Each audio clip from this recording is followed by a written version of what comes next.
Nice. Hello and welcome back to Dukes on Twitch.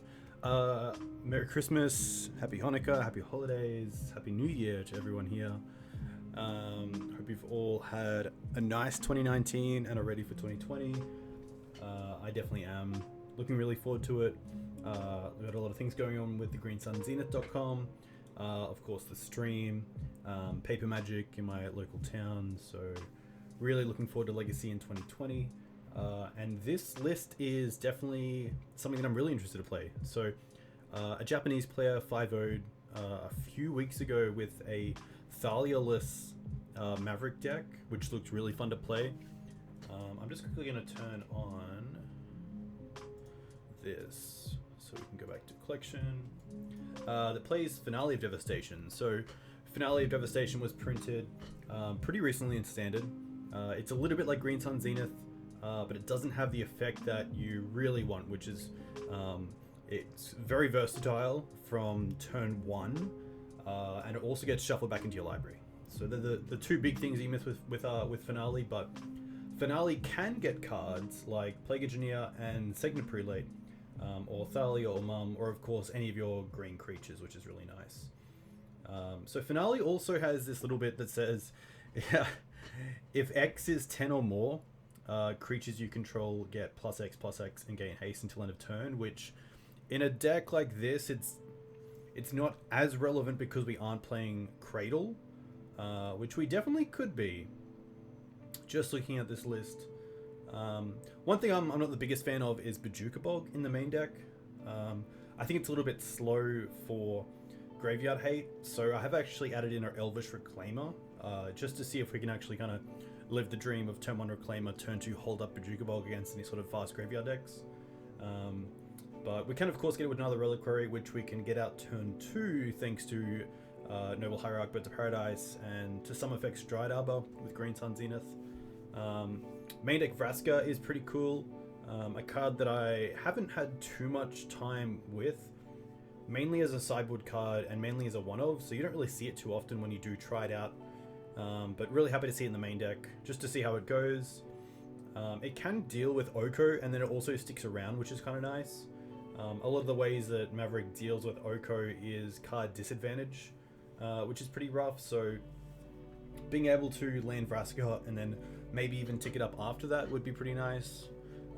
Shaper's Sanctuary is definitely a card that I haven't had too much testing with in any deck, so really happy to see this come into the 75, and we'll see how it goes. I'm going to assume it's for the sort of 1-for-1 Grixis control matchups like that. Hey Eddie, Happy New Year to you too. Hope you're well. Hope you're looking forward to 2020. Maybe got some time off as well. So I think what this deck definitely has that it lacks compared to most Maverick lists is that it's a little bit less consistent. So most Maverick lists run, your 4 Thalias, your 4 Mother of Runes, which really help because you're not able to find them with Green Sun Zenith. So you're obviously going to be able to see them a lot more consistently each game. Whereas this build has definitely a lot more one-ofs. The 2 Engineers and 2 Prelates can be good in most matchups. There's few matchups where either are just dead, but there definitely are those matchups. So we'll see how those two go in the main deck. But yeah, this just looks like a pretty fun list. That Aussie accent is just thank you very much. Yeah, it's an accent for sure. It's good because I feel like when you go overseas, an Aussie accent is one that gets picked up quite often. So yeah, it definitely has its benefits. There's not too much else to bring up with this list. So it's playing the 3 Wasteland, 1 Ghost Quarter, which is actually kind of nice. Even though a lot of players are playing basics at the moment, the ability to hit a basic in a deck where an opponent might just be playing one of that land can act like a strip mine in some ways, where you might not be able to take an opponent off another basic, but you can take them off a color. So an example is against Miracles, you might be able to take them off their 1 or 2 planes, especially in a deck that plays Ramunap Excavator. Whereas Wasteland against Miracles isn't that great. Wasteland probably comes in best when you're looking at hitting fetch lands to make sure they can't Terminus off top of their library, or maybe taking away some sort of shuffle effect if they've cast Brainstorm. So Ghost Quarter does add some sort of slight advantages to the deck. Blast Zone as well is just kind of nice. We do have a mix of CMCs in this deck when it comes to permanents. So a lot of protection and mana ramp at 1. At 2, a lot of our big guys that come in against some of the combo decks. And Sylvan Library, of course. And then at 3, of course, Knight. But I think the Blast Zone's mainly there for decks that go wide. So we'll see how Blast Zone performs. That's really it. The other card that I'm really happy to try out is Reclamation, which is a card coming out of the Commander set, I'm pretty sure. It seems really strong, especially in this sort of deck where there's a lot of powerful 3 CMC and less cards. So getting back a Plague Engineer or another Reliquary or Sanctum Prelate, or even Sylvan Library is really nice. So that should be pretty fun to play against. It's mainly for the grindy decks, but I'm just happy to try to see how it goes. Yeah, playing less than 4 Wastelands does seem wrong.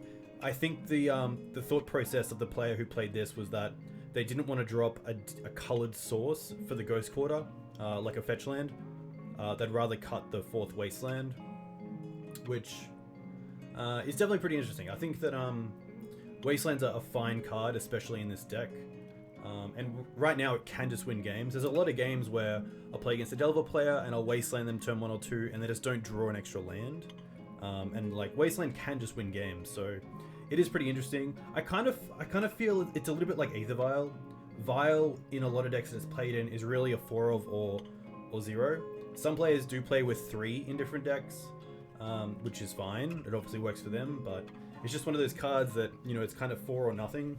But we'll see how it goes. We'll see if we really do miss Wasteland in this deck, at least the 4th one. But yeah, hopefully it all goes well. A huge thank you to Card Hoarder, who of course sponsored the channel and allowed me to get these cards ad hoc. You can help me out by using my code below for Card Hoarder to order cards. You can also order cards through the greensunzenith.com, which go through Card Hoarder and TCG Player. And then also through MTG Mate, if you're an Australian. You can get 5% off singles if you use the code DOOGS. So definitely look out for that. Let's just go straight into a game and see how it goes. Should be pretty fun. Eddie, how are you liking Pioneer? I know you've been playing Spirits for a bit, which does look pretty fun. Definitely my sort of jam if I was going to play Pioneer. Spirits seems pretty sweet. Hey Jacob, welcome to the channel. Happy New Year to you as well. Happy Christmas. Hope the stream's doing well. I saw you were on the ship just the other day, which is very cool. Hopefully see you at Sunday Legacy coming up, which is pretty cool. So our local Legacy store has moved Legacy from Monday nights to Sunday afternoons, which should be pretty fun. I think it's actually a pretty solid move. I think Legacy is a great format for Sunday Arvo Magic. Got a good like tight-knit group of players, which is awesome, which I think most Legacy communities do. It's really about how well the community sort of nurtures the format, because it is definitely a format where you might have a local scene that kind of dies and then comes back, and then you get some new players, and then you've definitely got sort of an older crowd with Legacy, so a lot of life events get in the way sometimes. On the play, which is really nice, but this hand's a little bit too slow. So it's a 5 landing with a mum and a Qasali Pridemage, so we do have a turn 1, turn 2 play, but I wouldn't say we have much of an actual game plan from here. There's a lot of matchups where mum isn't great. There's a lot of matchups where Qasali Pridemage isn't even relevant. The Bog in the open is a little bit of an issue, same with the Dryad Arbor, so I think I'm pretty happy to mulligan this and try to get in with a 6 with maybe like a Noble Hierarch and Thalia. This is still pretty good. I'm really happy with this. I think we'll keep this and we'll bottom the Reclaimer. If we do want something like Reclaim later on, we do have Green Sun Zenith. And Birds of Paradise is just so good turns 1 because it turns on all our 3 drops on turn 2, so happy to keep this. I could also see myself dropping one of the lands because we do have the bird. But I think I'm happy just making sure that I have the mana to cast all the spells that I draw into. So I'm going to go ahead with Reclaimer here.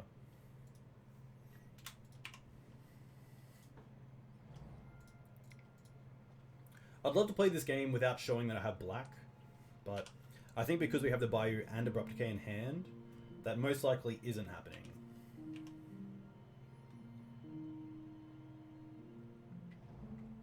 Marsh Flats, okay. Marsh Flats, probably one of the lesser. Marsh Flats into Giver of Runes, interesting. So luckily Giver isn't a card that I have to deal with straight away. And none of the Green Suns is actually pretty nice here. Against the Giver of Runes deck, I think Qasali Pridemage is pretty nice to get because a lot of the time they're going to be casting things like Aether Vial or Equipment. We do have Abrupt Decay though, so I might even just have a look at what we have in the deck. As I might even just want to keep it in the deck. You can go get something like Elvish Reclaimer if you want. Scavenging Ooze doesn't seem too bad. Scryb Ranger means we can use a lot more of our mana, which is nice. Could also just go for like Noble Hierarch and then attack with the Birds of Paradise.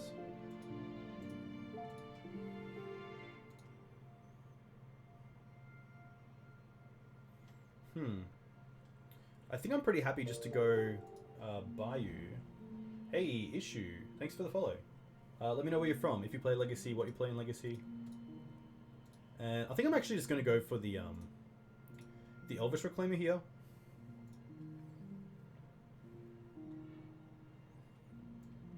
However, mana does seem pretty tempting as well through Noble Hierarch. It just means that the Green Sun's next turn's a little bit better. And probably means we can attack as well. Reclaimer right now doesn't seem that great, especially against a deck that most likely is playing a lot of basics. Yeah, Dead Guy, when I saw Marsh Flats, I thought of Dead Guy straight away. I'm going to go for Hierarch and just get a little bit aggressive here with the birds. And just keep building out my mana. I think I'd hate to see something like Urborg into Himdaturak. That'd be pretty devastating. But Graham, welcome to the channel. Hope you're doing well in Melbourne. Hopefully the smoke's not too bad down there. I know Australia's obviously battling some pretty bad fires right now. Aether Vial, okay. A little bit late to the party, but still a fine turn 2 play. Mr. Murasuka? I said that completely wrong. A huge thank you for the follow. Let me know where you're from. What do you play in Legacy, if you play Legacy? So here I don't mind just going straight for Knight of the Reliquary.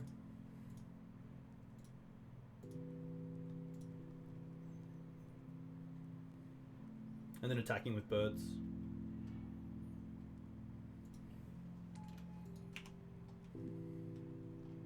It's only a 2-2 right now, but I'm not really scared of anything like Lightning Bolt, which is nice. Yeah, it's getting, it's definitely spreading. I think it's spread a lot more than people thought it would, especially in the general public. Which is, yeah, never great to see. A fetch end step, they're either trying to get, oh, a Tundra. This could be like a Stoneblade list. Swords is fine.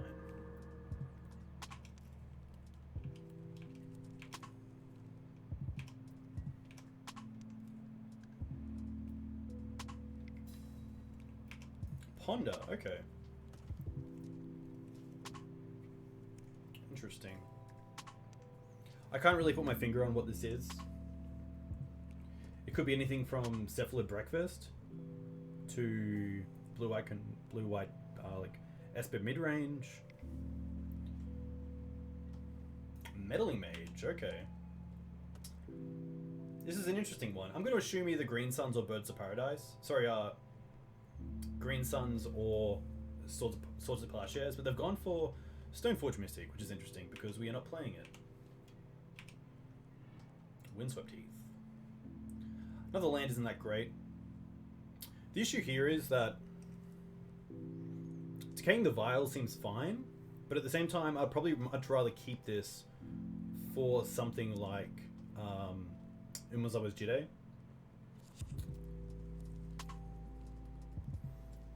Yeah, it's pretty interesting. Even the main deck Meddling Mage is kind of putting me off. They might even have Stoneforge in hand, and they're waiting on the Vial for 2 to actually get it into play. So maybe going after the Vial isn't too bad here. I think it's definitely going to get out of hand, so I'm pretty happy just to deal with it now.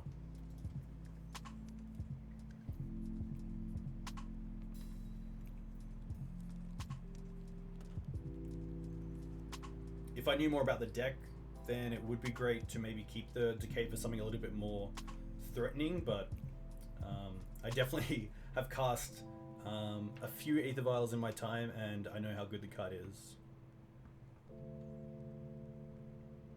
Hey, Dare to be a Donut, that is very cool. Very happy to hear that you are nearly done with Dark Maverick. A very cool deck. I think a deck right now that has a lot of play to it. A lot of good... Just a lot of good matchups. You know, you do have your fast combo, which can be pretty hard to play against, but I think with the Black Splash it really helps. Even against decks where green-white might have a bit of disadvantage, especially decks that go wide you can have an issue with, so having something like Plain Engineer or Zealous Persecution really helps against those, so that should be sweet. Not sure what my opponent is waiting for here.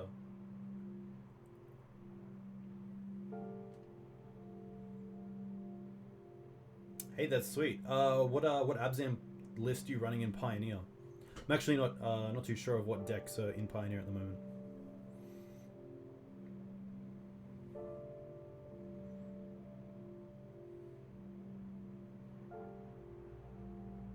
Pioneer seems pretty cool to get into though, especially once the bannings slow down, which they most likely have already compared to what they were at the start.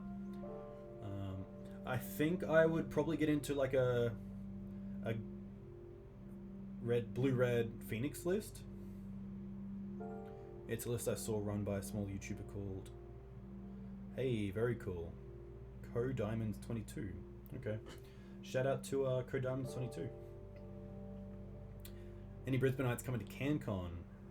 That is where the Australian Highlander Nationals are played, so I would assume there would be at least one. It is on the Australia Day long weekend, I believe, which is pretty cool.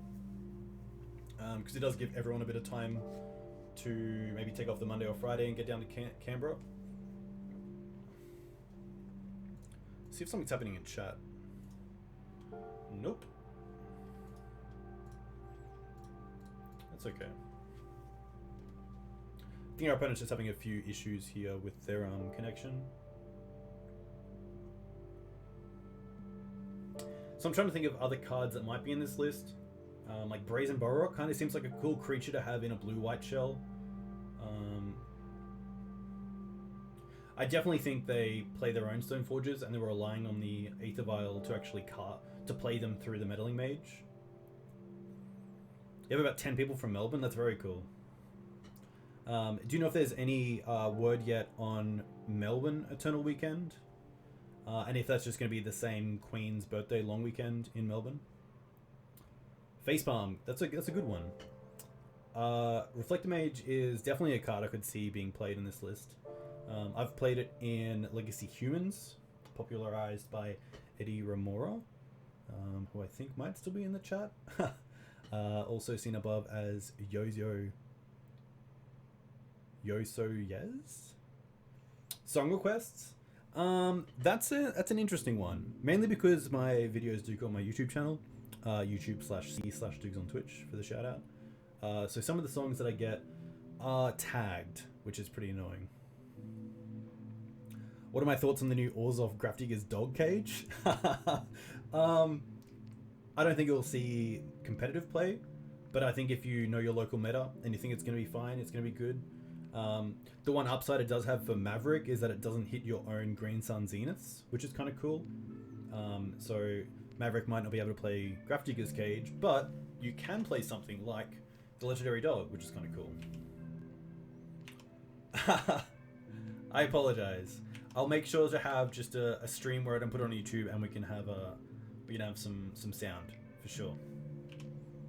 Brainstorm, okay.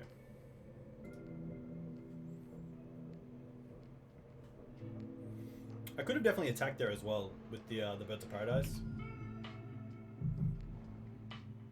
Ooh, Underground Sea. Okay, this looks like an Esper deck.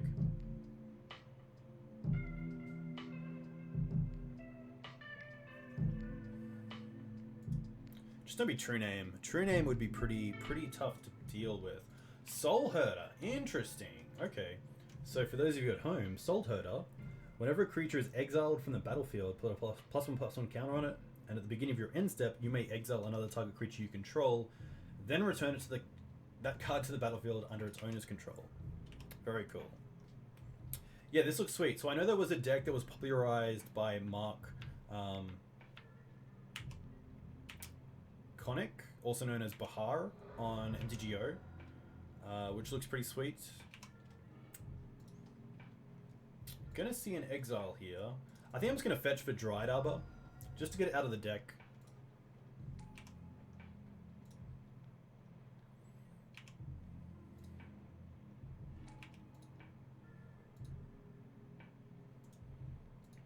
Interesting. So, Shifting Ceratops is actually pretty good against this current board state because it does have protection from blue. And Gift of Runes can only give protection to another creature. Blast Zone. Interesting. We can Blast Zone for 3, which is kind of nice. We can definitely attack here for 1 in the air. Little bit of a flavor fail that Soul Herder doesn't have flying as a spirit. Like as a spirit, you can't be touching the ground, surely. So I don't understand how this Soul Herder is getting away with this. XXXX. Okay. This is fine. So I think I much rather get rid of the Soul Herder than the Meddling Mage. So I'm gonna put double triggers on this. 4, tap 1.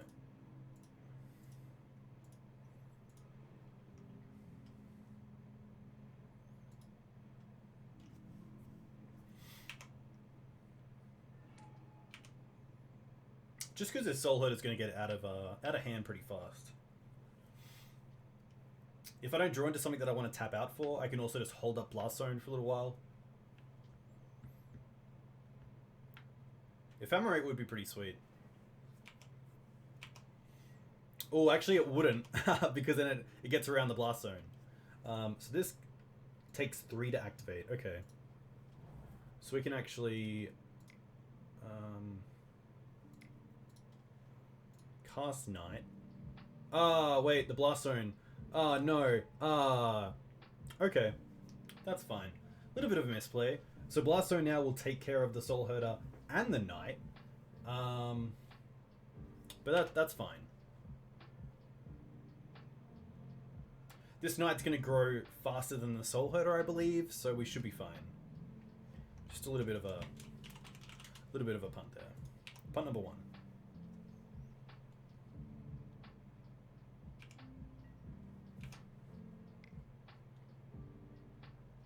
Swords isn't actually too bad. That kind of just like lowers our conundrum here.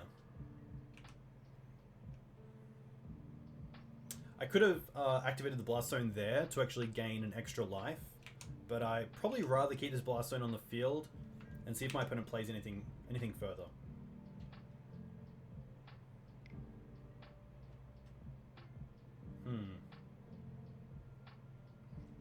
I think I'm happy taking this and going to 12. Making sure they don't play another 3-drop in their second main phase, and then just popping this Blast Zone in their end step.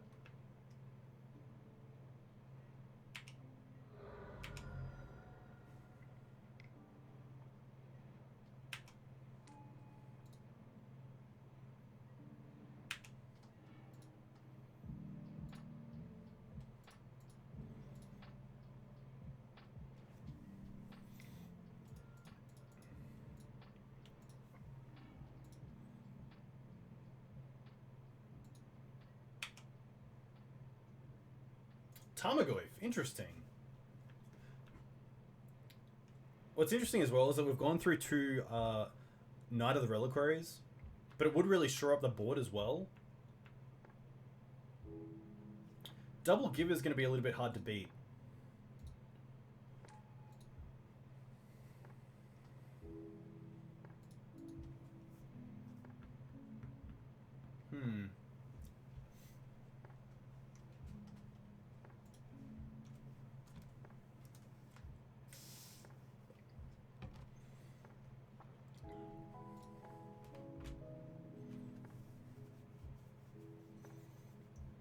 I think my opponent's having some connection issues because before they lagged a good 3 minutes on the Abrupt Decay. Maybe not 3 minutes. Let's go to 2 minutes. Let's be a little bit normal here.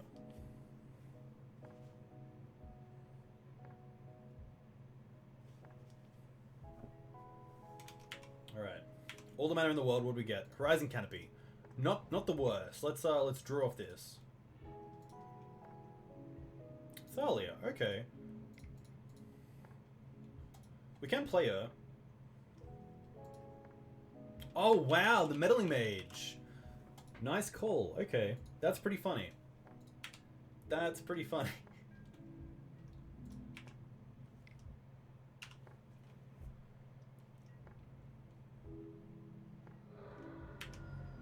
At least we only have 2 in the deck. That's a nice blind name. So, props to my opponent.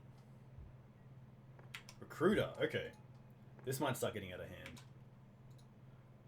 Recruiter with Soul Herder seems very spice. I'm a big fan of this. Oh, and a Vial, okay. We can't really block, so we can just 6 here. They could actually attack with both givers if they wished.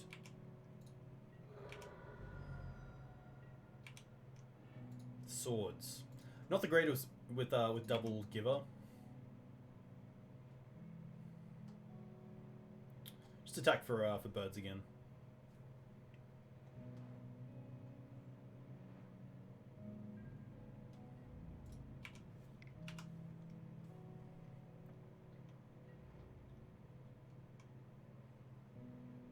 I definitely want to play out this game 1 to see how many cards of our opponents we can identify. Because this definitely seems a little bit spice, which is kind of cool. So I want to know exactly what my opponent's on and try to see as much as I can before I probably inevitably lose this match. This game, sorry. Trigger's going to be fine.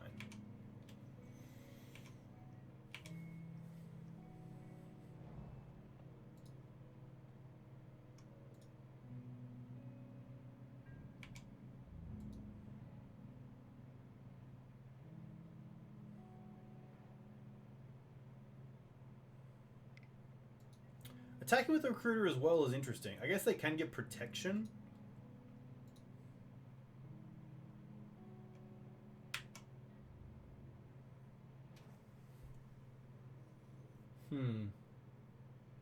I guess it means if we draw another removal spell, we can deal with both givers if they do give protection here.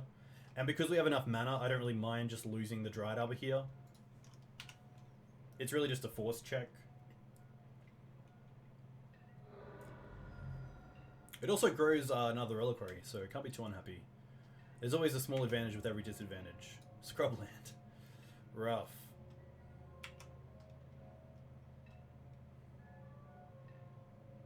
I guess we can deal with one giver here.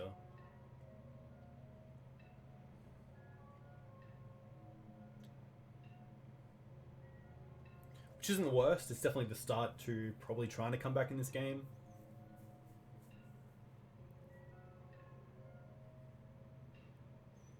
But this one's a little bit harder to assess how I attack it because it's similar to Death and Taxes, that it has a lot of disruptive creatures and Aether Vial, but it also has Ponder Brainstorm, so I do want to keep in, you know, cards like Thalia, especially on the play. Interesting. So I'm not looking forward to seeing the Plague Engineers, the Palace Jailers, the Baleful Strixes. They all seem really good.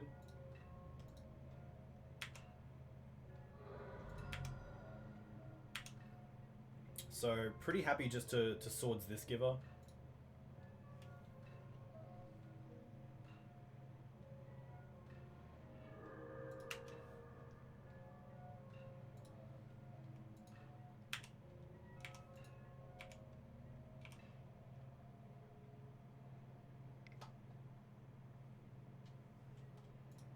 Soul Herder, okay.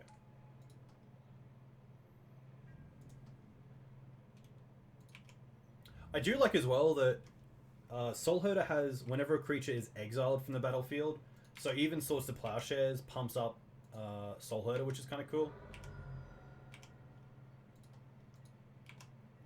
I don't know if we have a way back into this. This is pretty tough.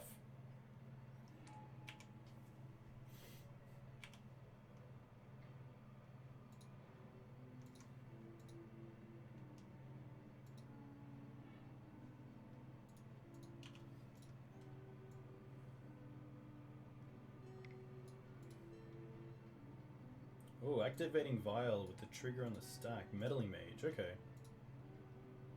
Probably naming Swords to Plowshares.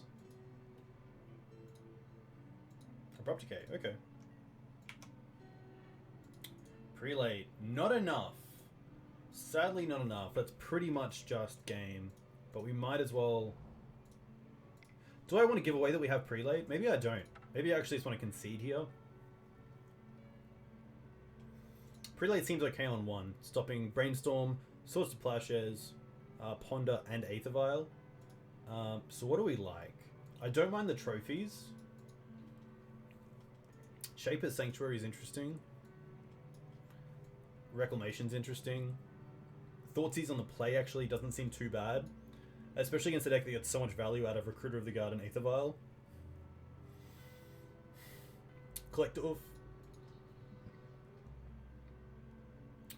No Containment Priests, mainly because we run our own Green Sun Zenith package, of course, and also Finale. Choke seems okay. Let's just quickly have a look. So this is a list that Grid GM got up, so thank you for that. We can see 1 Island, 2 Tundra, 1 Underground Sea. I think Wasteland is just... Wasteland and Ghost Quarter just seem really good here. So I think we can definitely take out Gaddock Teeg. Probably 1 Prelate. The Ramunap seems fine unless they're bringing in Rest in Peace, which they definitely could be if they're playing it.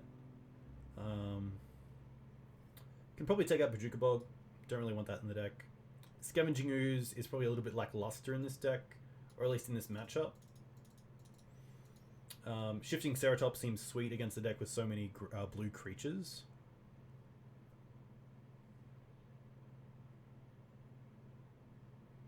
Yeah, this is I'm gonna ruin the name, but I believe it's Sevin's Reclamation, where you can return target permanent card with converted mana cost 3 or less from your graveyard to the battlefield, and then with flashback for 5, if you do it, you can actually get a new copy, so you get 2.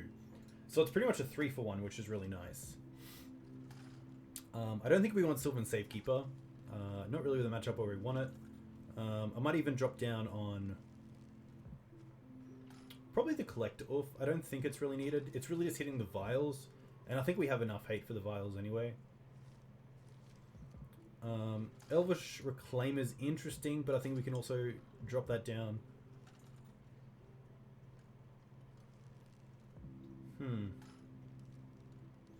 Maybe it is Ramunap. I think it is Ramunap. And just go ahead with these.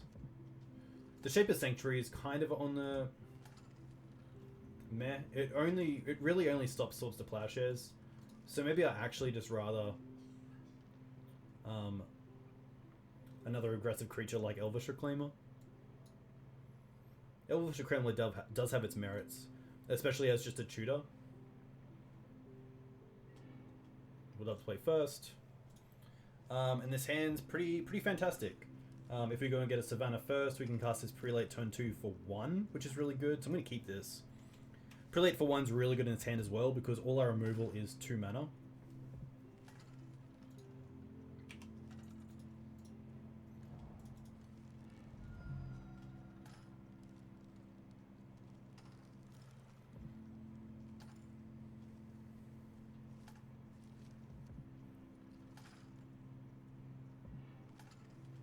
Savannah. Noble.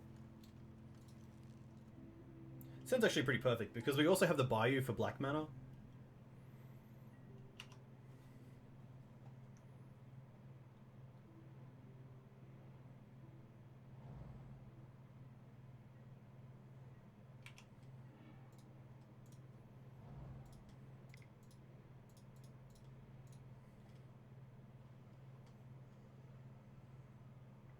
Could see a Swords or Brainstorm in response.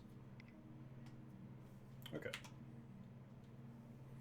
I don't believe this deck plays Daze or Force.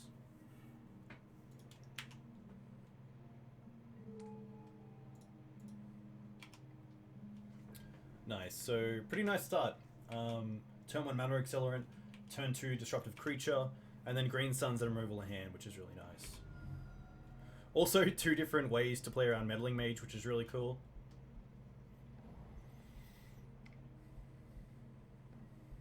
Baleful Strix, okay.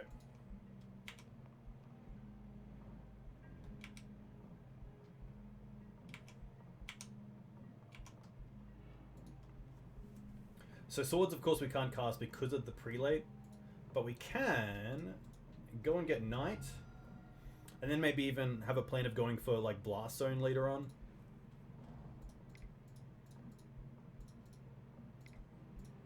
Oh.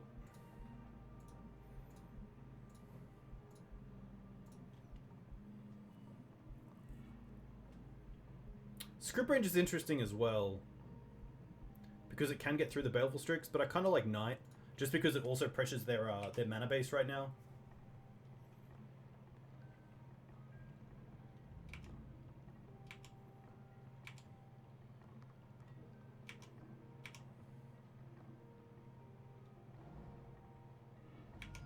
Council's Judgment is definitely a card that my opponent could have. Recruiter, okay. That's going to be fine. Soul Herder, alright.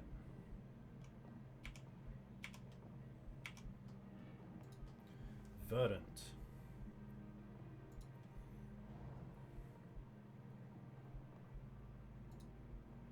I don't mind Decay on Strix, attack with Prelate, and then Wasteland, probably the Scrubland, just to keep my opponent off double white.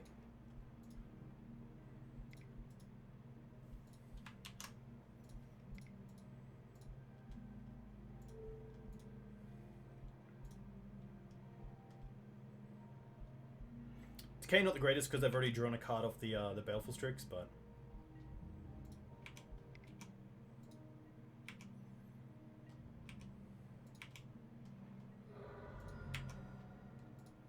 pretty happy here to get rid of the Savannah, get a Wasteland, and Wasteland the Scrubland.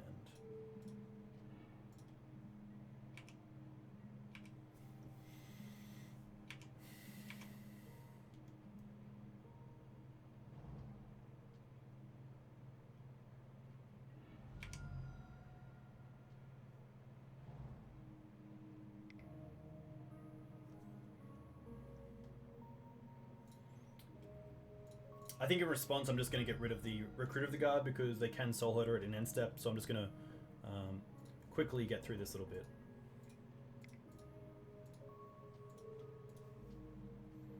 It does give them the land back that we Wastelanded, but I'm pretty happy for them not to get a creature off this Recruiter of the Guard.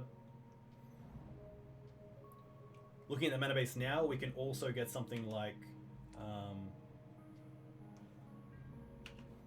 Wasteland and take them off Underground Sea, which would take them off black mana. So second Noble's really nice because now we can start attacking a little bit more.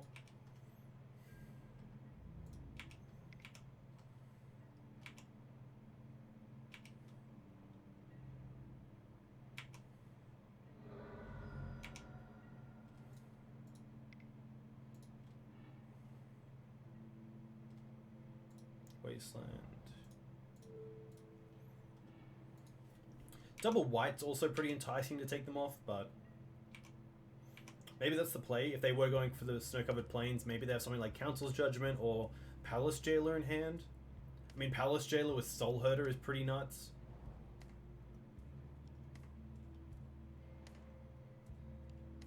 But if they have the fetch there, they most likely have another white source. Oof. This is kind of scary.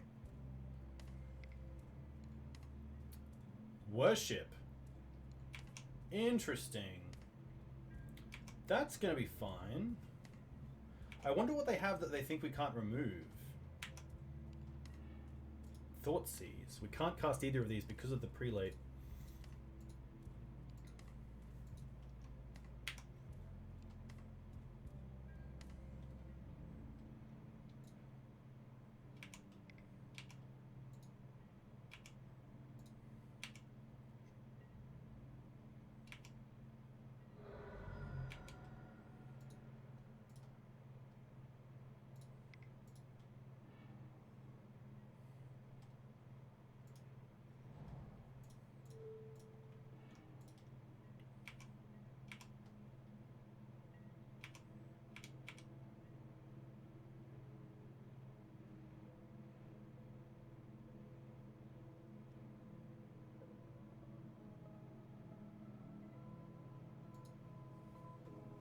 Worship's interesting.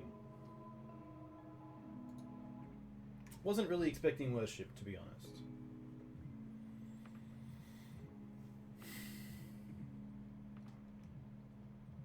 Even though the Prelate is hurting us a little bit, keeping Swords and Thoughtseize in our hand, I think it's doing a lot more harm for our opponent.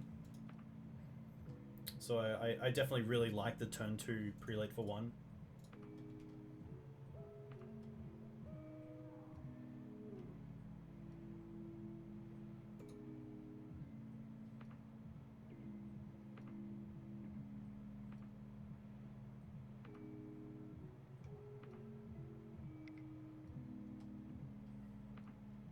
Okay.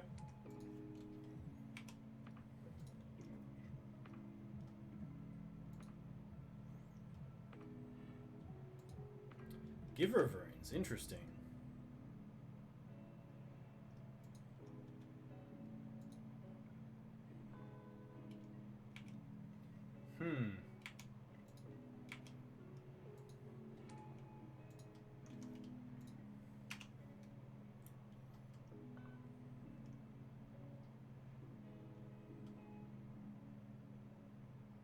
This deck looks really fun to play.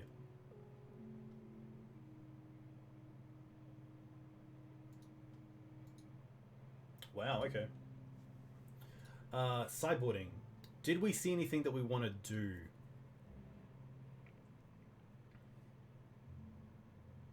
Maybe Ramunap's actually quite good, especially seeing how we nearly ran out of lands there.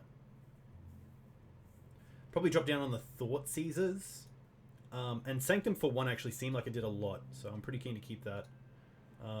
Choke's actually not too bad. Let's bring in Choke, and let's just take out the Sanctum. Maybe Reclamation's just a little bit too. Nah, does seem like a grindy matchup, so I'm pretty happy with that.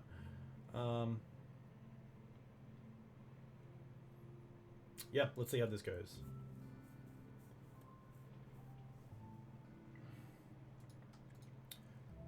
I think this hand is okay.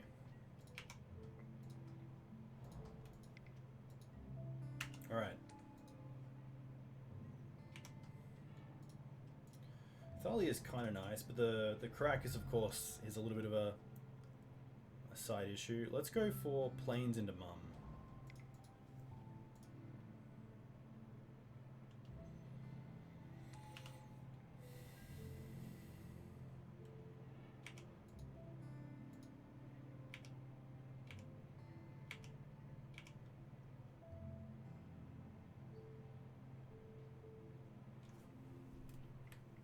This finale is going to be interesting.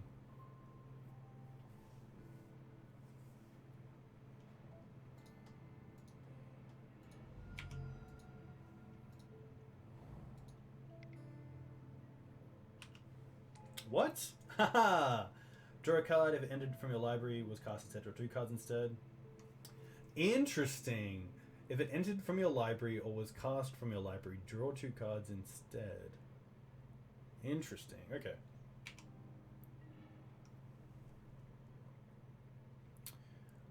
This looks like Esper Vial.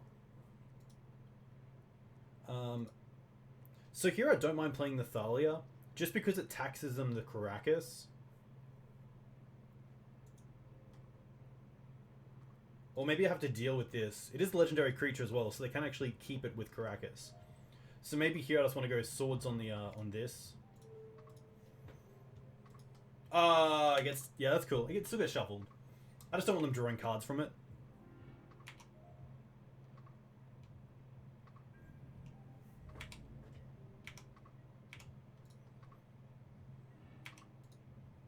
No one drop off the Aether Vial is really nice.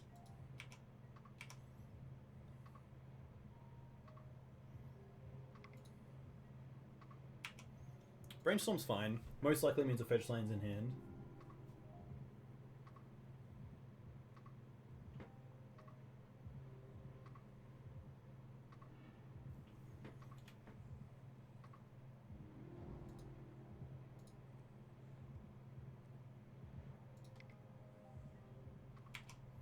Give is fine.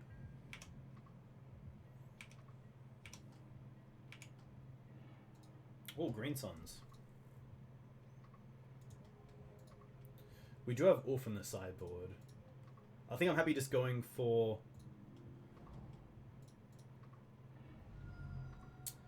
basic forest. Do I care about Wasteland? I don't think I care about Wasteland. Hey Tim. Hope you had a nice New Year's and Christmas. I think I'm just going to get Scrubland here. Just to have double black mana. It means next turn, hopefully, we can just Green Suns for Qasali Pridemage and get this Aether Vial out of here.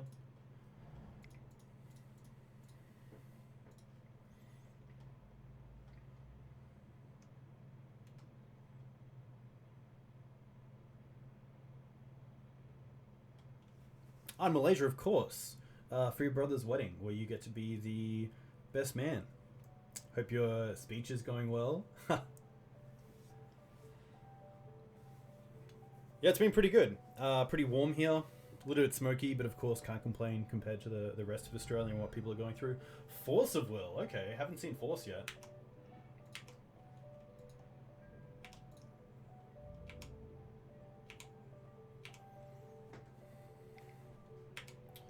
Vial, okay.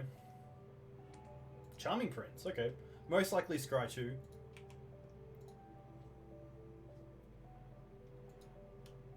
What's the weather like in Malaysia?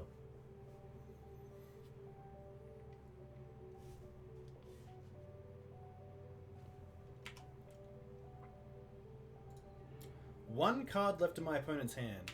Hopefully not a 3-drop in Soul Herder, because that card is nuts with Charming Prince.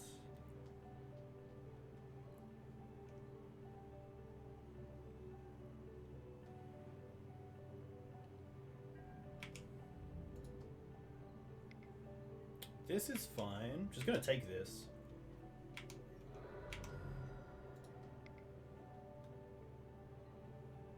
Meddling Mage, okay. Don't name Green Sun Zenith. That'd be a really good name right now. Especially seeing wanting to go for Qasali Pridemage next turn. Abrupt Decay, okay.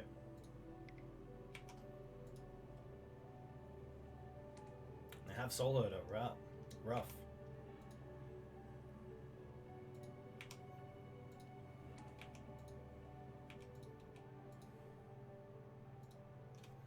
Just gonna 6 this turn.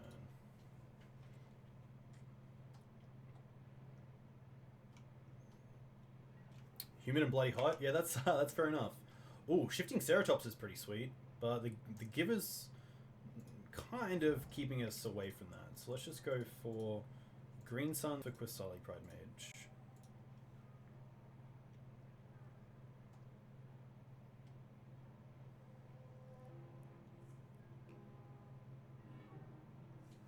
Hey, Jesus Hugh, Happy New Year to you too as well. A huge thank you for coming in on your day after New Year's. Hopefully not too hungover or just kind of destroyed from New Year's. I'm going to keep this Qasali around because my life total is actually under a thread right now. So I'm going to keep this for attacks and then blow up the Vial in their end step. or just before damage?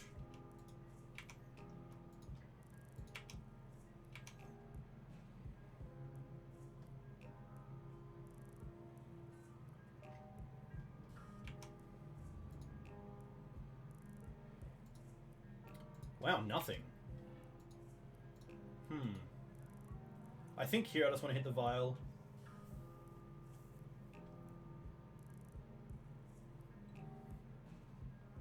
I'm still alive for now. I know that feeling. I think we do. I think we just want to get rid of this Aether Vial. We have Ceratops, which is a great blocker. This just makes their mana so much worse. And the Qasali did its role. It kept them off an attack step, so that's pretty huge. It's kind of interesting not to see them attack because they could just give the creature that I block with protection, so...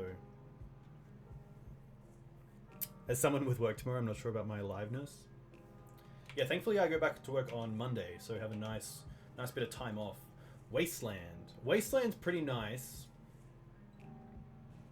Because it means we can deal with the Karakas, or we can finale for something like Plague Engineer, but I really like here just going Wasteland on Karakas,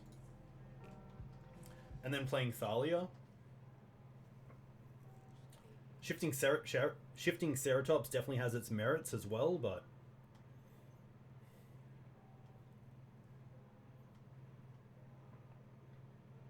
I actually don't mind this because the Pro Blue. It's going to keep a lot of damage off the board. Especially the Mum as well.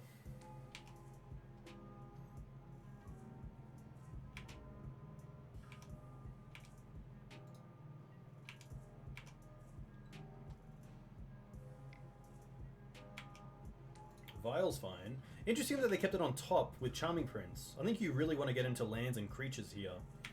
And you most likely want to be attacking as well, but... My opponent has a plan that I'm not aware of, so I will of course not put them down.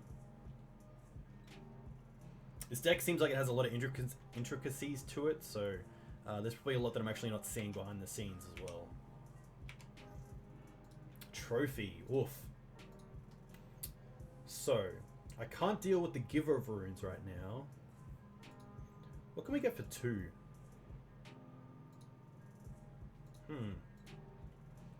Oh, we can get Scryb Ranger and keep the Shifting Ceratops untapped, which is kind of cool.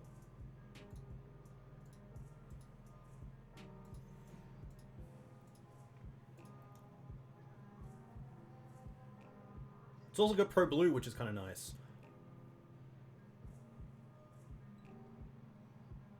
Search your library and or graveyard? Can't I search my library? Why can't I search my library?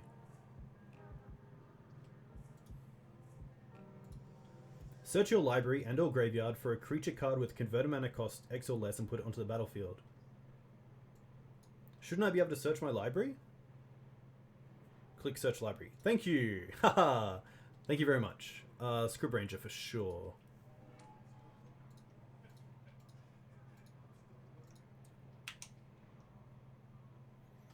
Now what I can do here is attack with Ceratops and before damage give it pro blue. Pro white. But if they have Swords to Plowshares, we can use Scryb Ranger to untap Mum again.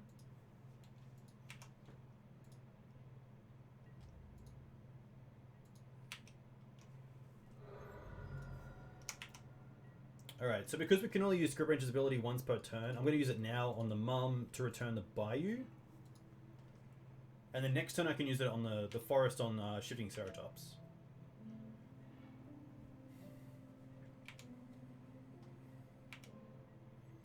This also means that if they attack with the Soul Herder, we can untap the Shifting Ceratops. If they give Pro before anything else,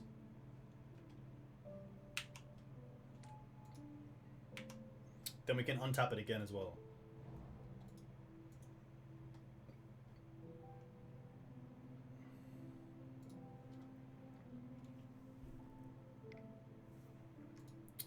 Giving protection from... Oh. What has happened? Return to game, sorry. Show game log. That's gonna be fine. Pro green, okay.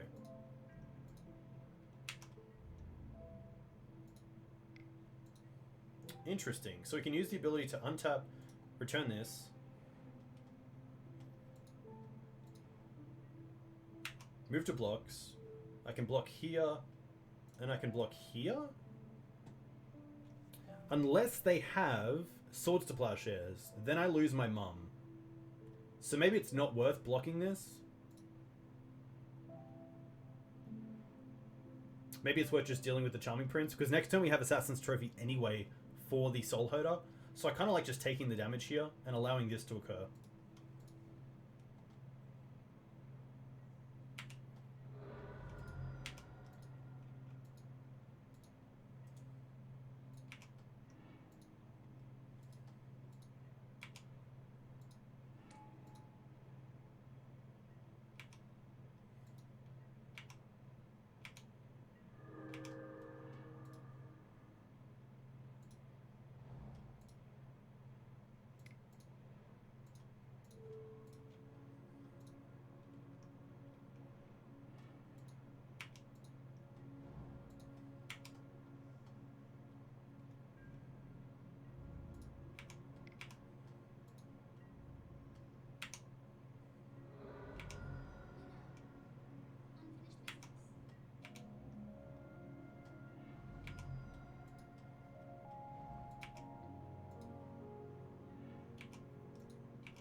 Strix is fine. Still a blue creature.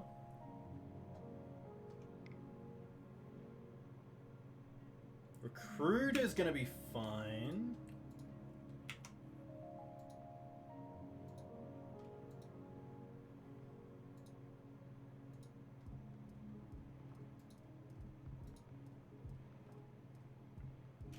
What are they gonna get?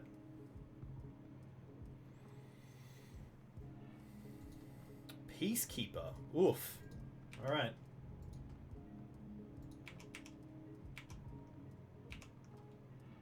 Sylvan Library.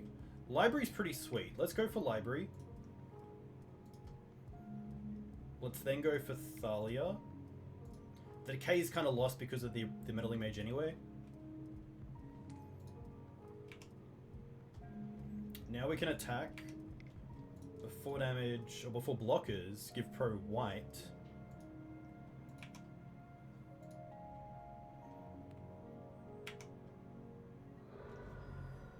I could also swing the Scryb Ranger, that's very correct. There's really no reason not to.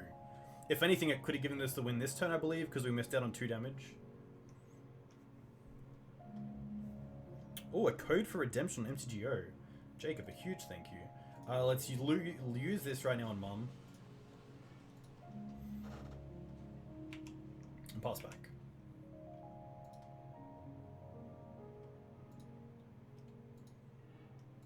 Can we get there?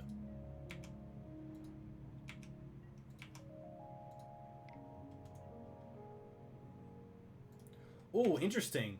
Ah, what I should have been doing.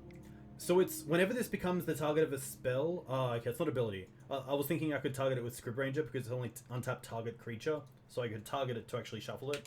Doesn't work like that.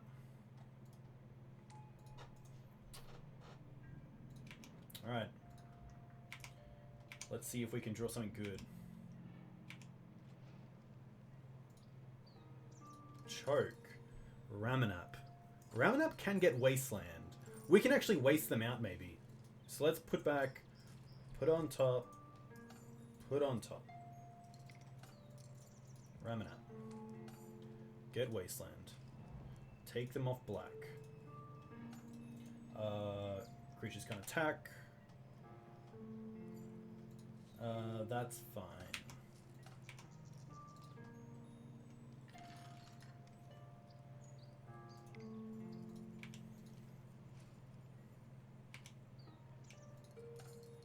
Sadly, my opponent only has a minute left, so I think this game's going to go to time and we're going to get the win. But I would have really liked this game to have gone long because this is a really interesting game. Yeah, unfortunately we do get there. So we are 1-0. I'm gonna quickly go to the bathroom, and then I'll be back in a second.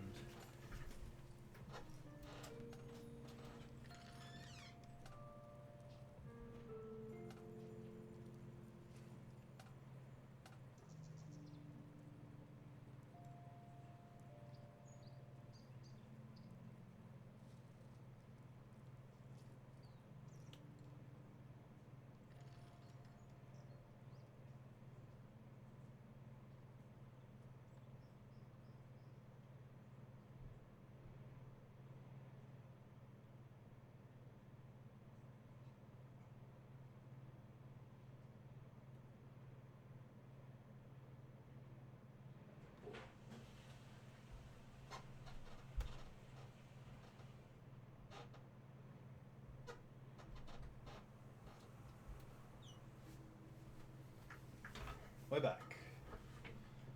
Yeah, he was missing his removal spells. I mean, the one Mum on field is kind of nice, but definitely need the out opponent to see a little bit more removal in that game.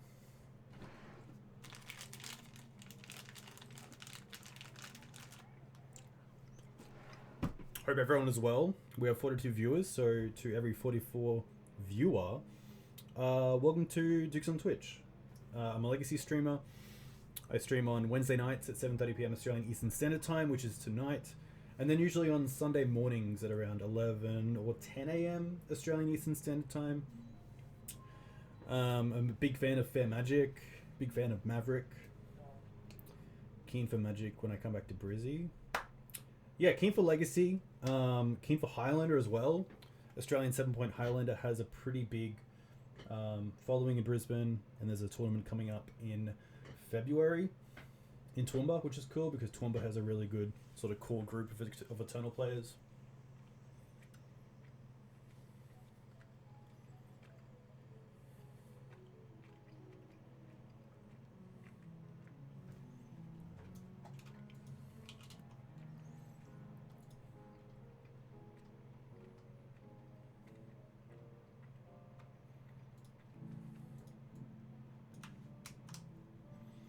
I'm going to quickly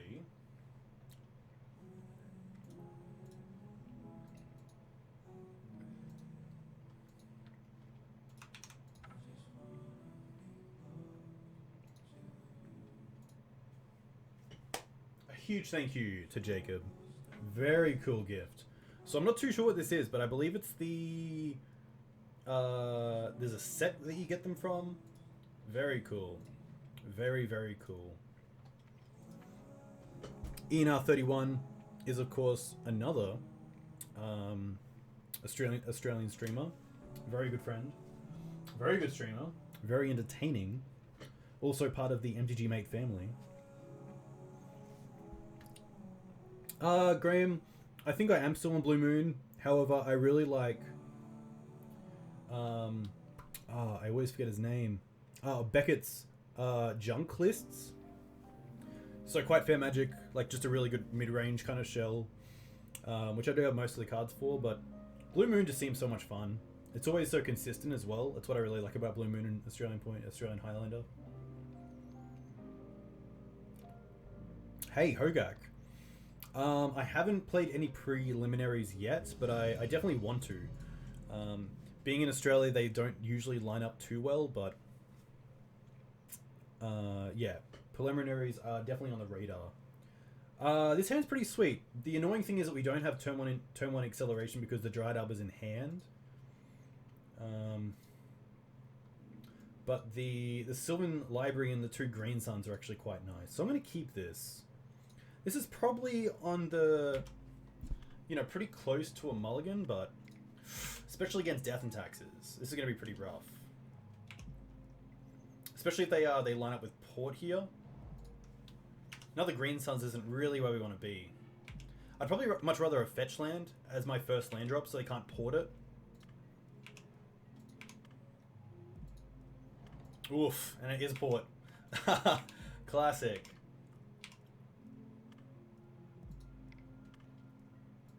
Put me down once, shame on you. Put me down twice, shame on me. Alright, Scrubland. I think I actually rather the Karakas in game 1, so I don't want to... A Sheen! A huge thank you. 16 months. 16 months is very cool. We've got to have you on the channel. We've got to have Ina on the channel as well. They're my 2020 goals. Especially for this first month. I want to get both you guys on here. I don't want to play the Karakas yet because I don't want to get Wastelanded, so I'm happy to play the Scrubland. The Dryad Arbor is a little bit too open to Swords to Plowshares as well, and I definitely want to cast the Scryb Ranger in my upkeep, so I'm going to cast Scrubland here and then just pass. But a huge thanks, Paul. I hope you had a great time off over the holidays. I'm not sure when you go back to work, if it's soon, but Mum here as well is going to be pretty brutal. Ugh. Alright. We do have Plague Engineer. So Plague Engineer is quite a cool card. Karakas, okay. You kept working? Very smart.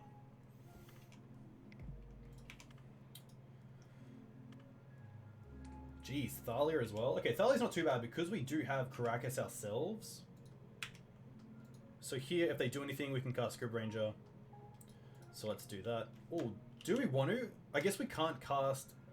we can't cast the Sylvan Library anyway through Thalia, so Scryb Ranger is just kind of fine here.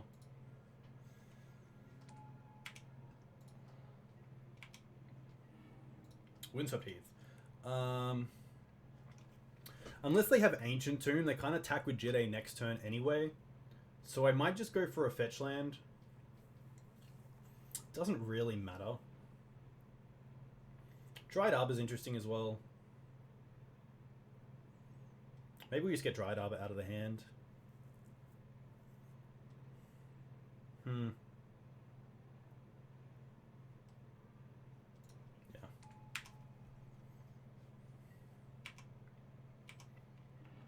Yeah, Karakas is pretty good. It does deal with the Thalia in some respects.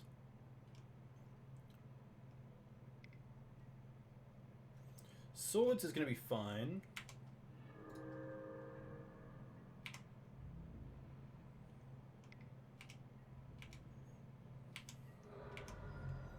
Pretty happy for no blocks. Plains, alright. Now I'm pretty happy to go Karakas. And probably just tap out for Sylvan Library. There's no reason to keep up anything.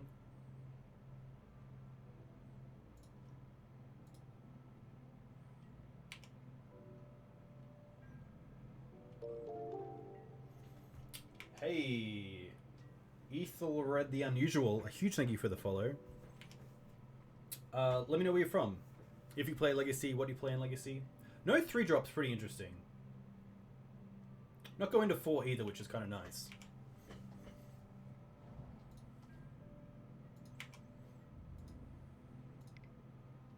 So I can take the 2 here, and then just do it in my end step so I can Green Sun's next turn for a little bit more, which I'm happy to do. I'm happy to use my life total as a resource right now. Just so that the Thalia is off the board during my turn. Another Vial is actually fine. End step. Return this. Doing it in the end step as well, so that if they have Flicker Wisp, they can't flicker it in their main phase and then bring it back in the end step, so it's actually not dealt with.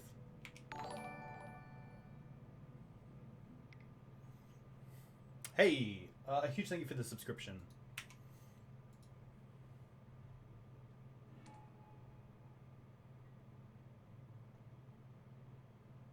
UK Mono Red Prison. Oh, flickering out the Sylvan Library. Interesting. It's going to be fine. Putting down the black, that's fine. Wasteland. I'd probably rather here just Green Suns for 3. For Knight of the Reliquary. So I'm probably happy to fetch here. Or maybe I want to keep this fetch open for a black source just so I always have it.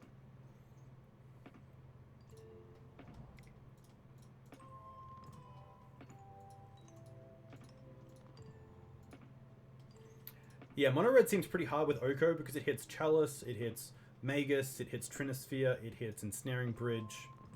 Just so many good cards.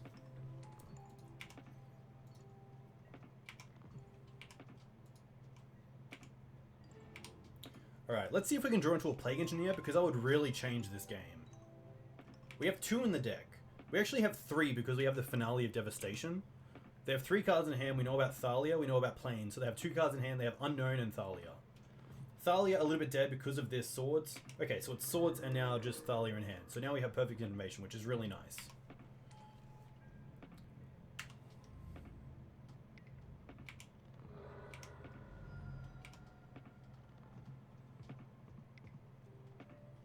Porting the Scrubland, that's fine. Verdant Catacombs. Decay. Let's... I don't really want to pay life for the fetch lands, so I'm going to go for put on top, put on top. We can then play a Wasteland.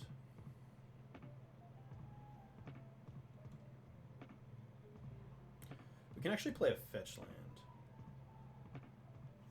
I don't mind fetch land. Actually, no, I don't mind Wasteland. And then just go for Night.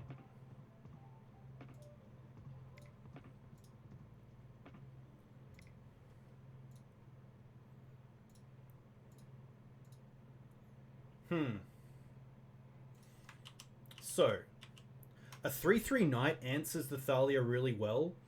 So leaving the Karakas open doesn't really matter, because even if they have Umezawa's Jide, they'll probably put it on the Flickerwisp. So what we can do here is actually just keep up the Wasteland so they can't port us in our turn, and we can still make a 3/3 Night. Ah, but it's going to cost an extra 1 because of the Thalia. Okay, that's going to be fine. Let's just quickly... Let's just retap. So we... Okay, 1, 2, 3, 4, 5...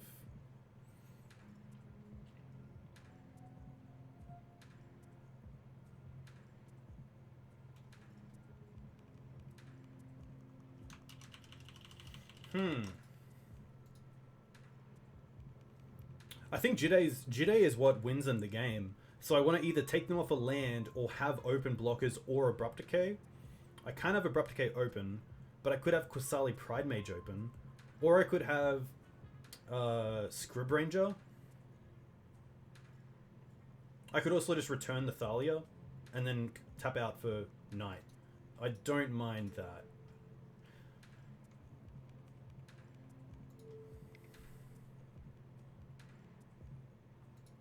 My Ranger's not dead because it makes the Mum tap, which turns on Decay, which is kind of nice.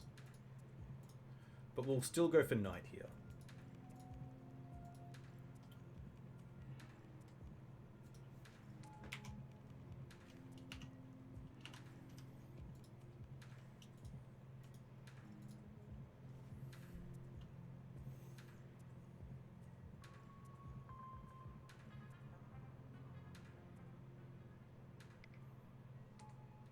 Revoker. Okay, Revoker's pretty good. But we do have an answer to it in Green Suns, which is nice.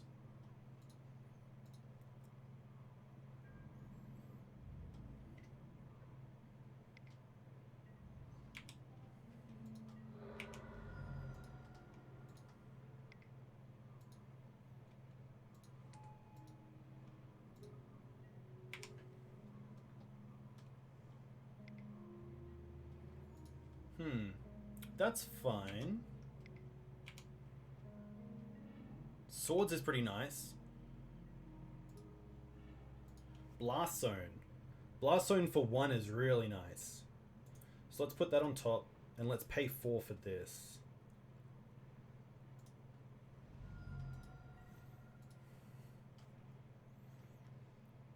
Play Blast Zone.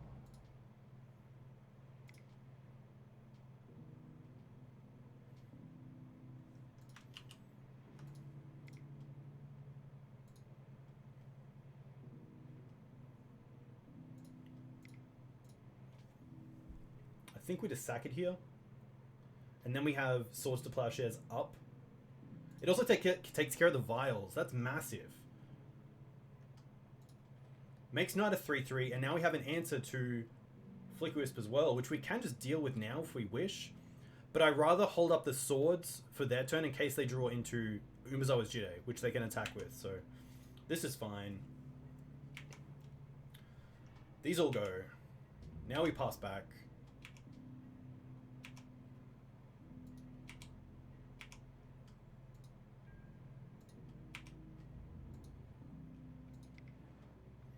Happy to swords this.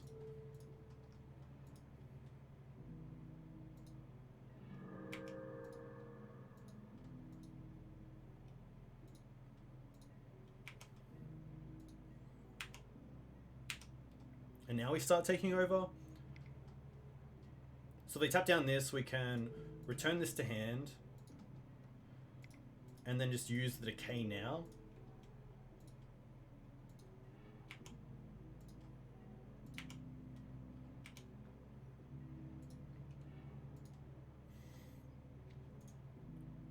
Put on top. Put on top. Play a land.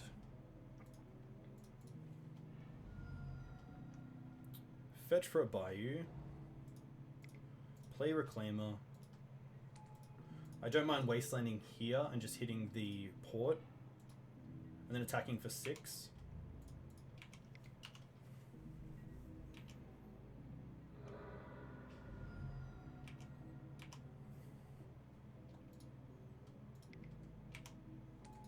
We know one card in hand is Thalia and one is unknown. Okay.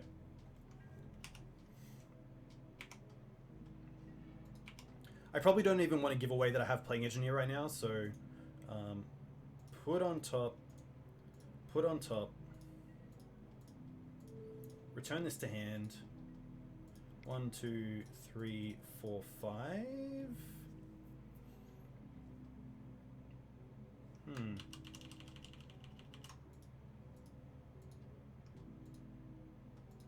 I guess attack first.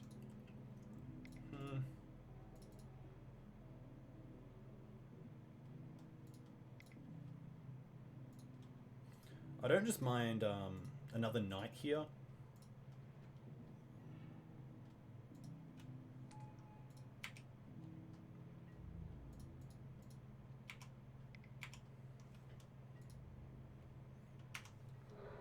Blast Zone was really nice. Blast Zone hitting the vials as well was pretty huge. And to be fair, my opponent's drawn into 3 vials this game, so they haven't had the greatest draws. They did have a really fast start, of course, but...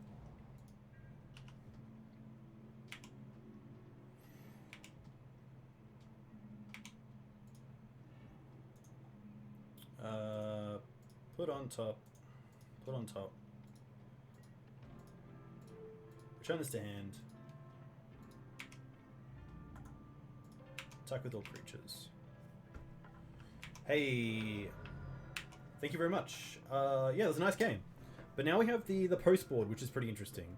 So I don't like Thalias, mainly because of Karakas, and also it just doesn't tax them. The same with Gaddock Teeg, so these creatures don't really do anything. The trophies are really nice. The Collector Ouphe's really nice. I think that's most likely where I want to be. The Sanctuary is interesting because it stops, well, it doesn't stop, but it replaces Swords to Plowshares and also Jide. But I think this is a pretty easy switch out. Everything else kind of has its place. I don't mind Thoughtseize on the play, especially against the deck with Stoneforge Mystic and also Recruiter of the Guard. I've definitely had Titania in my list. I think she's really fun to play with. The one reason that I don't like playing her is that because she's a threat that kind of revolves on the... she relies on the graveyard a little bit. So I like to have some creatures like Shifting Ceratops, where if my opponent's bringing in Rest in Peace, Shifting Ceratops doesn't get hit, which is really nice. So Knights of course still work in their 2/2s, but I really like having an endgame threat that gets through a lot of things. So Shifting Ceratops doesn't care about Baleful Strix, doesn't care about Oko, doesn't care about True Name Nemesis. But I think Titania is pretty cool because you can also save it with Karakas, which is awesome. The Prelates can probably come out, so I don't mind bringing in 2 Thoughtseize. The Sanctuary is interesting. It does also stop like things like Flicker Wisp and your creature. Might be a little bit too cute. We can definitely drop the Bojuka Bog. So maybe I don't mind just this. Ramunap's interesting. They're most likely bringing in Rest in Peace, but in the matches where they don't and they try to Wasteland you out, Ramunap can be really helpful in getting back in the game. But I think Thoughtseize is just better. Especially if they're bringing in some big creatures like Gideon, Ally of Zendikar, or Palace Jailer, or things like Council's Judgment. It's nice to have answers for them. I like Reclamation, but if they're playing Rest in Peace... Oh, this is actually a pretty nice hand because of the Collector Ouphe. We also have Acceleration and Green Sun Zenith for Dryad Arbor. So I'm pretty happy to keep this. And then also be pretty aggressive with Sylvan Library. Alright. Leading on Karakas is interesting. The deck most likely has 10 to 12 planes in the deck, so that is kind of interesting, and it's definitely a Wasteland target. I don't want to target... Wait, I don't want to use Wasteland this turn, but it probably gives away that they have a light hand for white mana, or they have a double up in Karakas. So here I'm just going to go for... I'm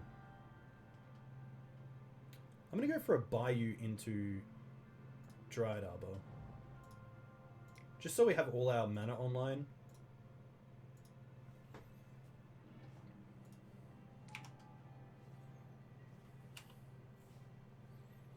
I could have gone Forest because it means next turn at best we can Wasteland and play Ouphe. But now if they have Sword as well, that's pretty good. Kind of resets the whole board.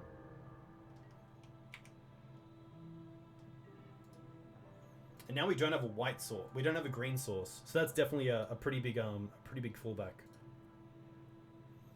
I think I like Wastelanding here because I kind of want to stay on par with them on mana. Pretty weird against a deck that is very mana effective, and if they just like play a plains. Okay, a port's not too bad.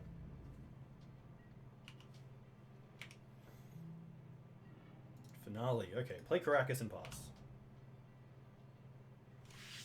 Maybe a little bit aggressive there with the Wasteland, but I think it worked out well because it looks like... Okay, they've got Cavern.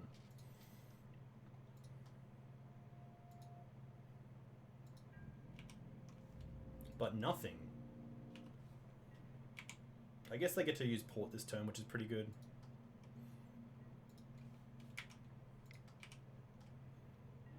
Green Sun's rough.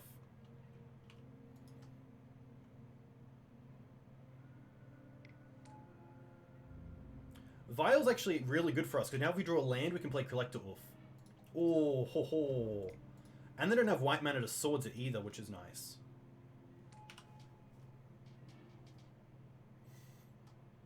I probably... Maybe Sylvan Library is a better play there, because I really want to dig deep, and we can be very aggressive with Sylvan Library. They don't really have a clock right now, so... Now I'm really relying on drawing a land, or else we're not doing anything this turn.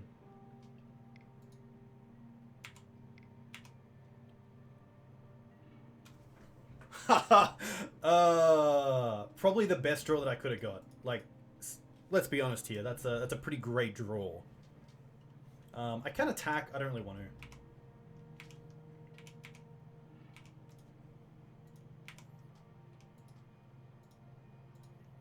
to. And like just little plays, like taking out this Karakas. They haven't had a white source for 7 turns now, outside of the Mother of Runes. So. Like, it might not seem great to Wasteland a Death and Taxes player on the play, but there it just pretty much worked out straight away.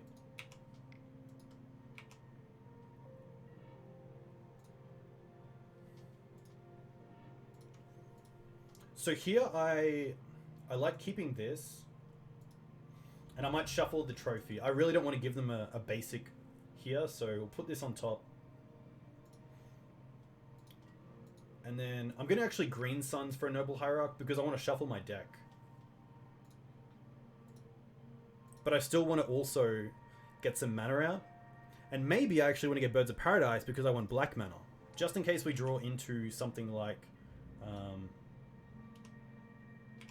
Plague Engineer or Finale for it if we get the mana for it.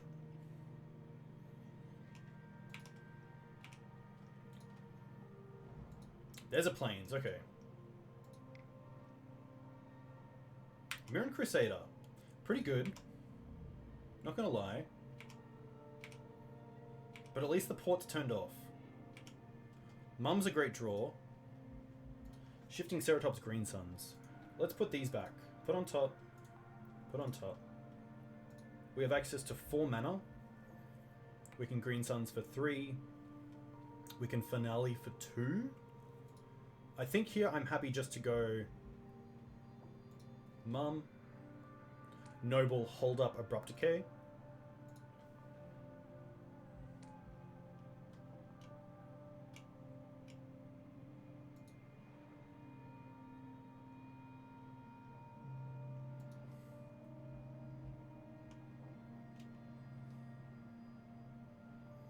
Could also Green Suns for another creature.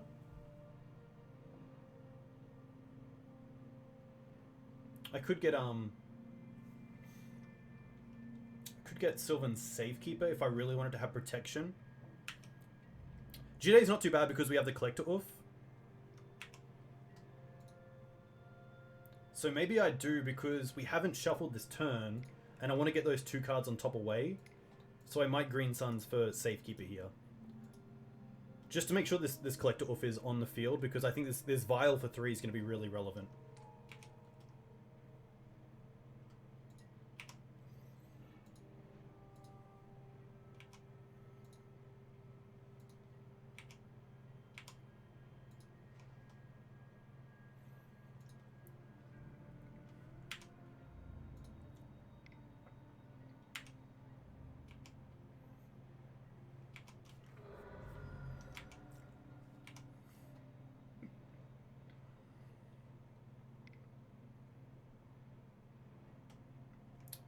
Prelate's going to be fine. 2's pretty good. I think Port's a little bit better there, but you never know. You never know. Night, Plague. Trophy. Rough. And no land either, which is pretty rough. But Blast Zone's kind of nice. Not really because of the 1-drops. So let's go put on top. I don't want to pay for this because the Mirrens are 3-turn clock.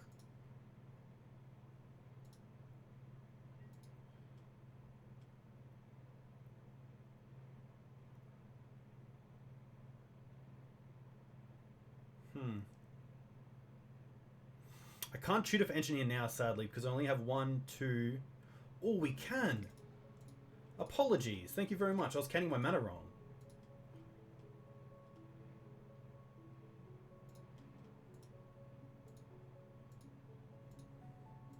They never expect Finale.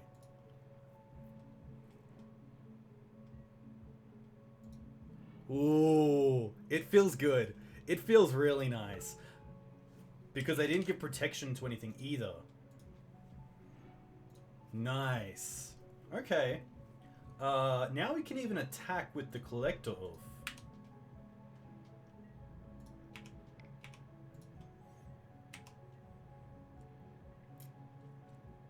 That was pretty sweet. That was pretty fun.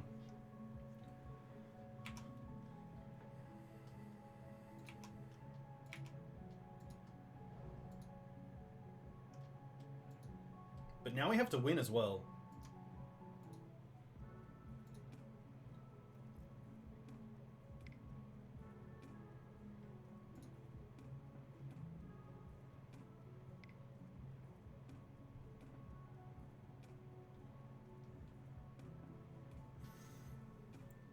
I do have blockers. They might have brought in something like Cataclysm. That's definitely a card to be aware of. The Safekeeper protecting the Mum as well is really nice, so they can't, like, attack with Crusader, we block with Mum, give protection, they swords, we can then save it.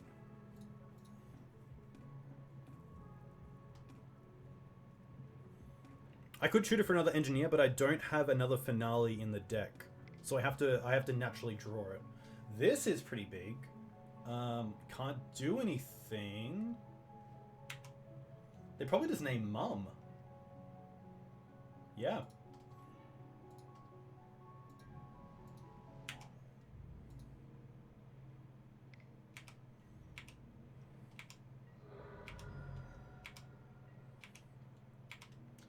Can we just like top deck the next engineer? Tap down the Karakas. That is fine. Can't use it at instant speed anyway. Green Suns. Plains.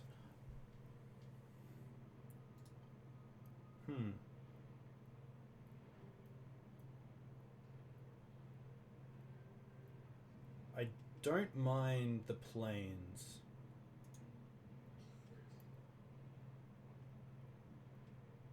Put on top. Put on top. Plains. We can attack for 4 this turn.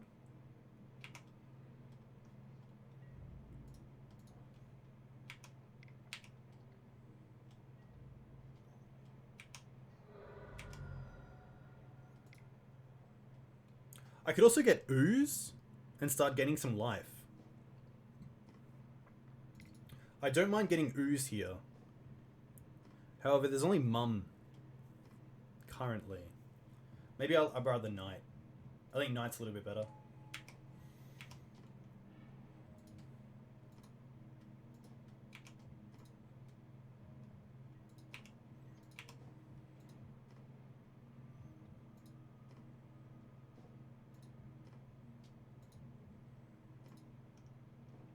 They might even be in a situation where they have to hold the Mirren back, or do something like attack and then Flicker Wisp it back.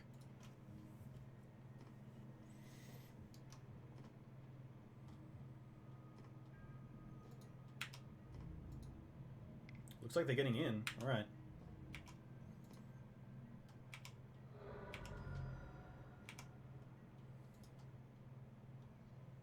Just don't have another one. Flicker Wisp. Okay, so it looks like that's going to be the play. Alright. Revoker. That's pretty nice. I wonder what they name.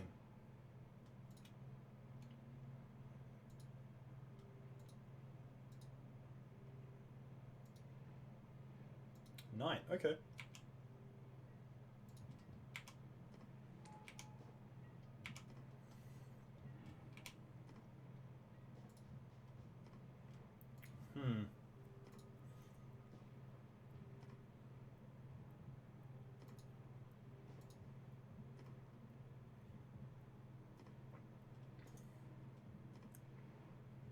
Put on top, put on top.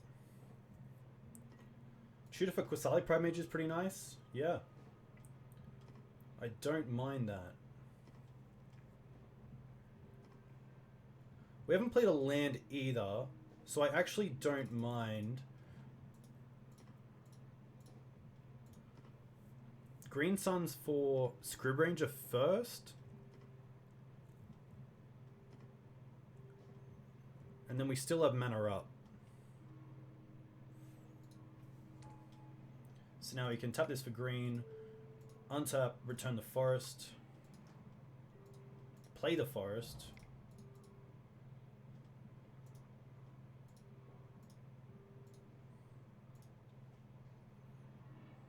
Green Suns for Qasali. Could also get Ooze. I wonder if it's going to come down to that extra life. I think Blast Zone's just going to beat it, luckily.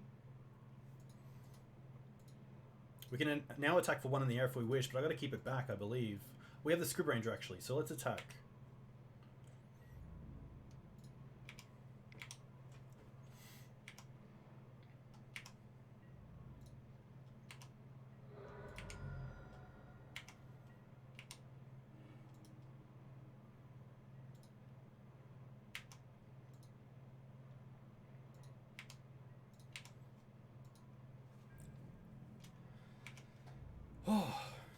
We do also have Swords to Plowshares in the deck. Let's be honest.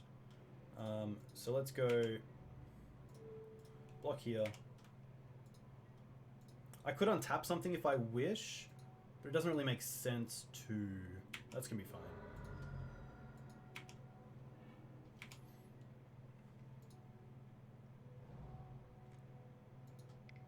Double Knight activation's pretty nice. Batterskull. Okay. Well, now I have to kill that.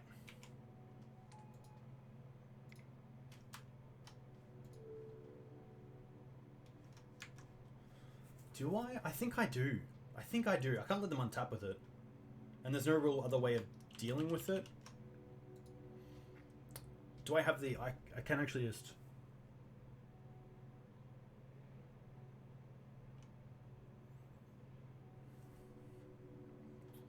I think Knight is the better play. Especially if we draw into Swords to Plowshares. There's just so many things online. And I can also draw into Horizon Canopy to draw me an extra card off Sylvan Library. A little bit risky, but we'll see how this plays out.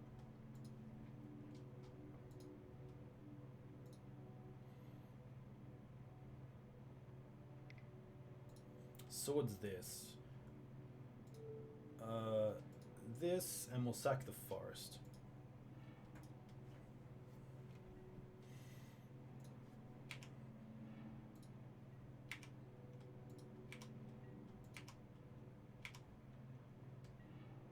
Ghost Quarter. Swords, okay. Put on top. Put on top.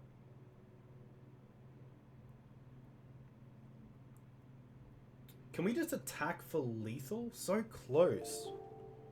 Maybe if I keep the Ghost Quarter. So, we Swords the Prelate, they go to 13.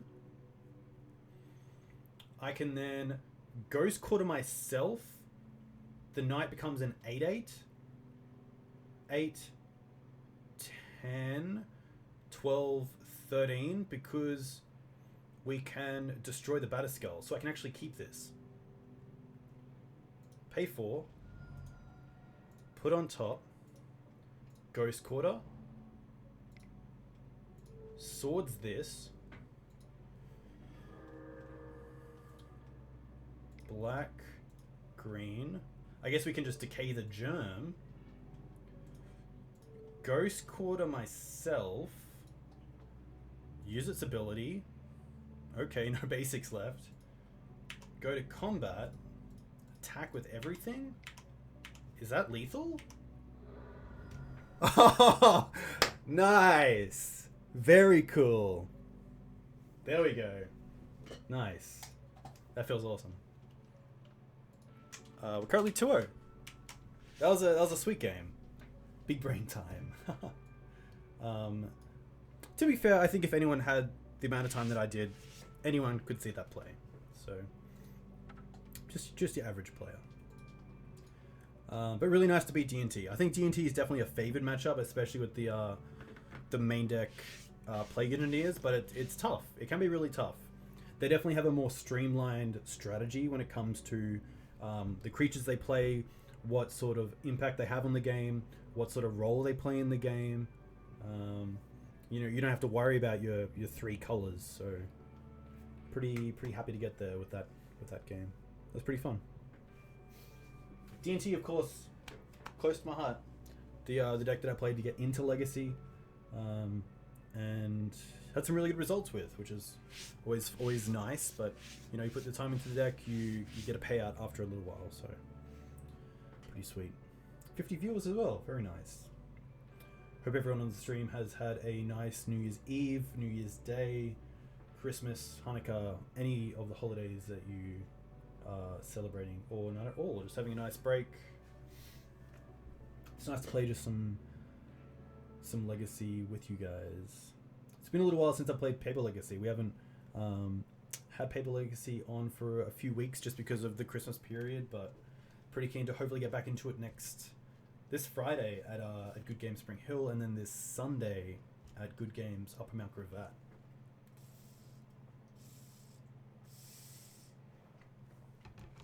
But hey, if you guys like my content, you can find all my games at YouTube/C/Dukes on Twitch. Oh, I typed it wrong. Dukes on Twitch. There we go. Okay. That's the right one. So if you want to find my videos, you can find them there. You can find me on Twitch at Dukes on Twitch. You can find me on Twitter at Dukes on Twitter. Dukes on Twitter? Dukes on Twitch.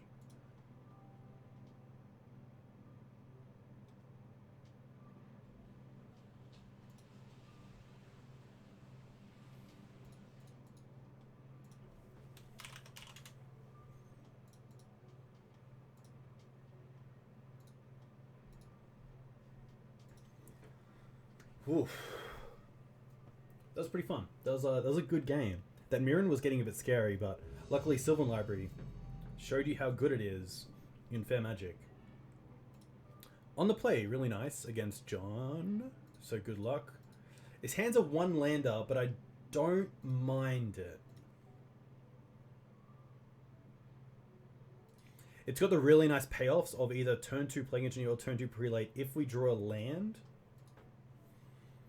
But it also depends on what basic I want to get.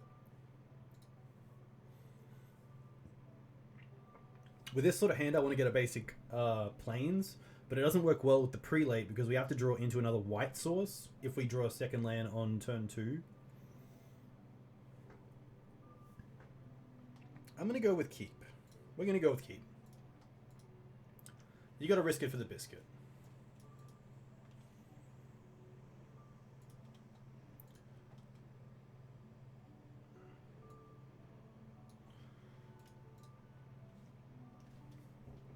I'm going to keep that one for later.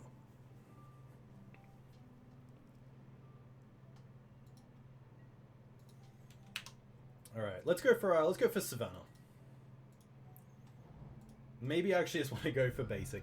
I think I am going to play it safe and just go basic forest into birds.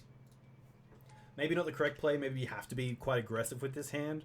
But being able to cast the Green Suns next turn no matter what is a pretty good feeling. And that's why.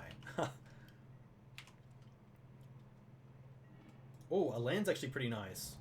So here we can go and get Scrubland. I could get forest. I could get plains, but it means we can't cast the Plague Engineer next turn. So I might just go for Scrubland into Noble Hierarch.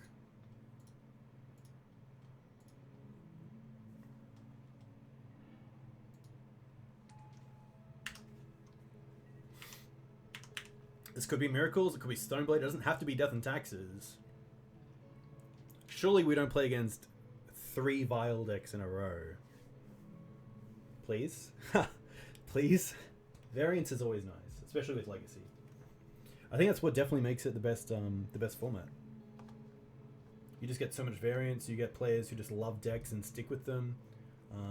Graham, who's in chat, is a very good food chain player, which you just don't really see that much anymore, but if you play against him, you definitely hope you didn't play against him. He's that good. Could have definitely said that better, but we'll see what happens here. Another Swords in Wasteland will be pretty brutal.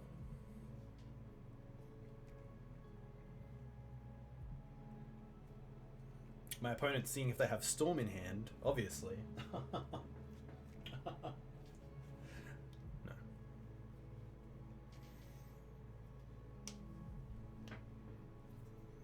So if they play Aether Vial, I think I'm happy decaying it and attacking for 1. If they play a blue source, I think I'm pretty happy with playing Prelate for 1. And if they play a creature, I'm pretty happy to slamming Plague Engineer. Stoneforge, okay.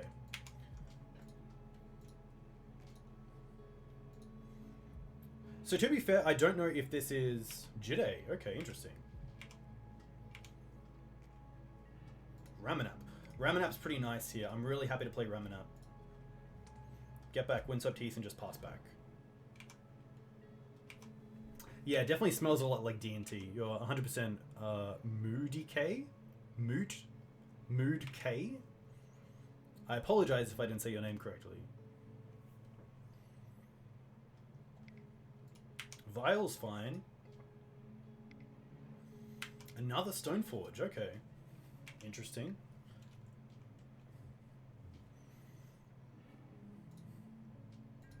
Batterskull, okay. So next turn we can play a 3-drop but also hold up Abrupt Decay.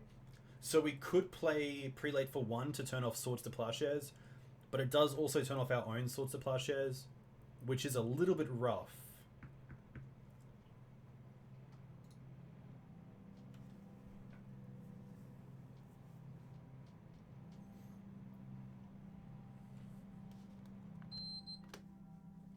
Alright. I don't want to draw a Bayou, so I think I'm pretty happy fetching.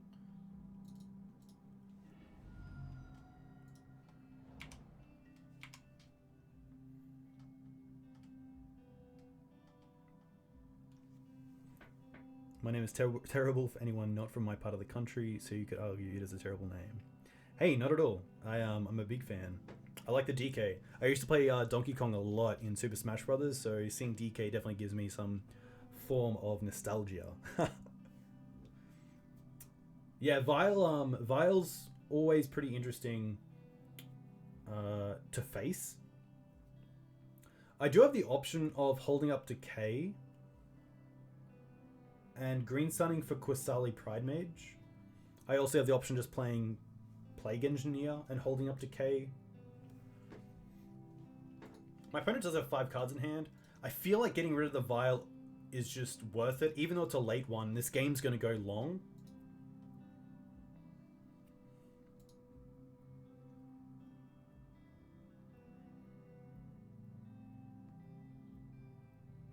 Especially seeing that my opponent now is really just using this mana to hold up Stoneforge Mystic activations for Batterskull and Umzo's Jide. So dealing with the Vile means they don't get the free mana from it, because Vile really helps them with the current strategy they have of just holding up mana for threats in Batterskull and then game winners in Jide. Another fetch land isn't really where I want to be. I'll play one from the graveyard. I do have the option of just going for Shifting Ceratops, but I definitely want to keep up Prelate.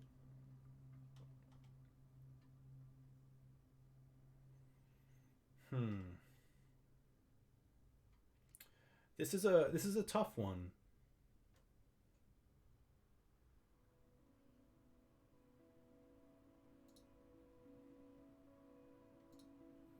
What do I want to do? I think we want to attack first. Let's go for Qasali. Get some attacks in there.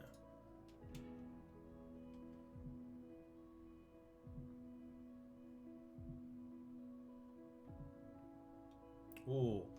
Scryb Ranger is really nice because it means you can also play the Prelate for 1, and with Windswept Heath we pretty much just have infinite blockers.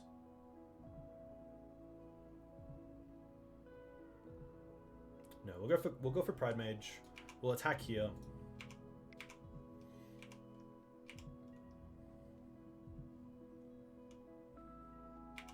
And I think because we only currently have 2 ways to deal with artifacts, Aether Vial is probably the 3rd one on my list, especially at such a low number.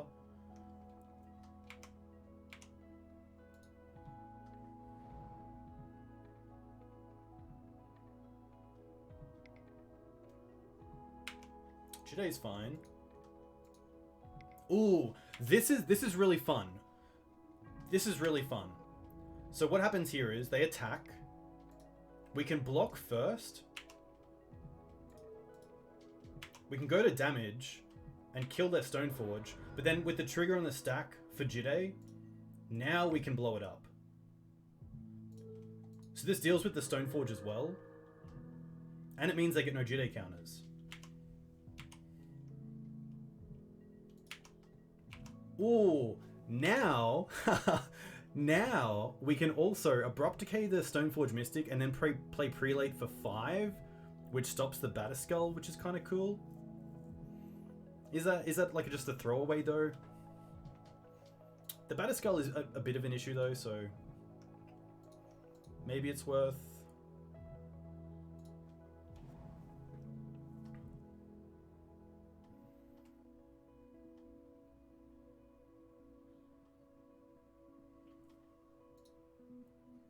The extra lands definitely don't help.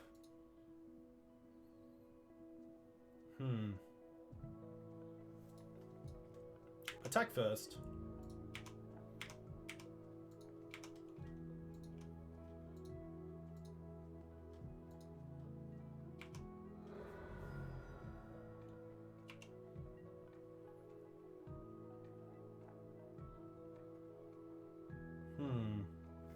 Yeah, let's go for this.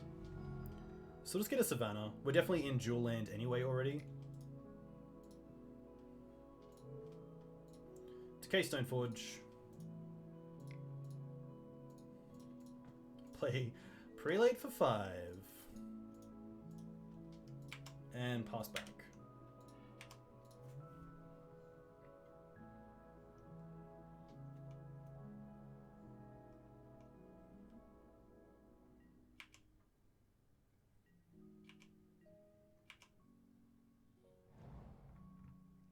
Yeah, Prelate for 5 is really strange, but I don't mind it here. The Playing Engineer is going to be really nice against this Mum.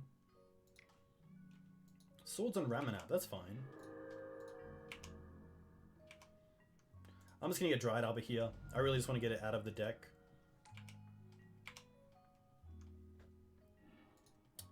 Thalia, not the best with Karakas in play, but we can at least deploy this Mother of Runes.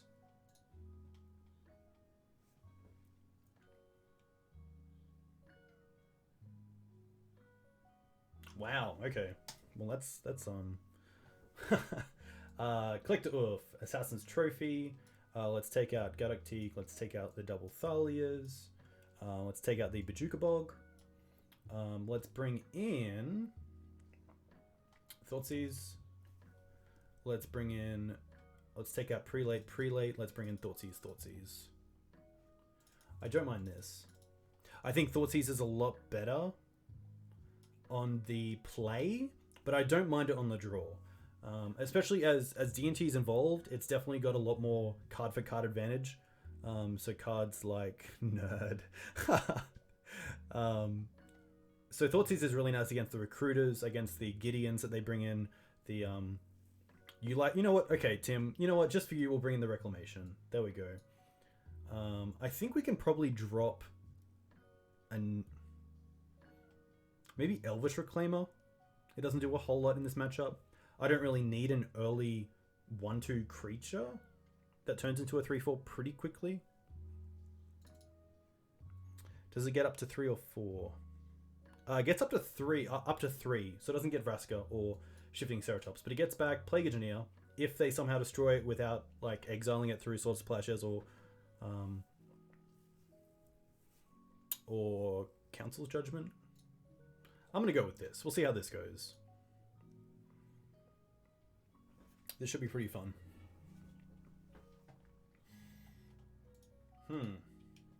A bit of a slow hand, but I really like the Mum. We also have some tutor ability with Green Sun Zenith, and 2 pretty good threats, so I'm going to keep this. What we don't have is removal right now, but if we can go like turn 1 Mum, turn 2 Skoos, and then turn 3 Collector Ouphe, that's pretty good. That's pretty good.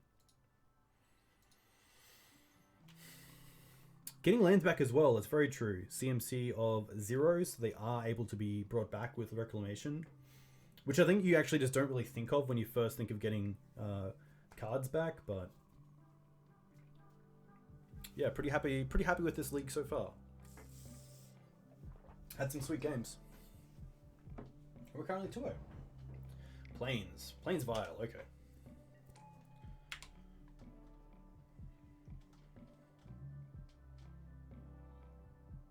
If we draw a fetch land, I'm going to get a Plains. Because I really like just being able to make sure I can cast all my spells on curve and don't get wastelanded. But if we don't, I'm more likely to play the Savannah because the Karakas is okay if they've kept in any legendary creatures. Most likely not. Oh, Noble Hierarch's actually quite nice as well. But I think an online Mum is just so good.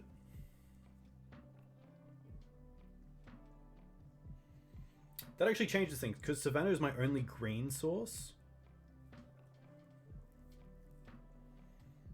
But Mum. I think we just go Savannah into Noble Hierarch and then get Mum online next turn with Skoos at the same time. And if they want to swords the Noble Hierarch, it's actually 1 less sword for Mum. So it's a little bit of like a sword test here.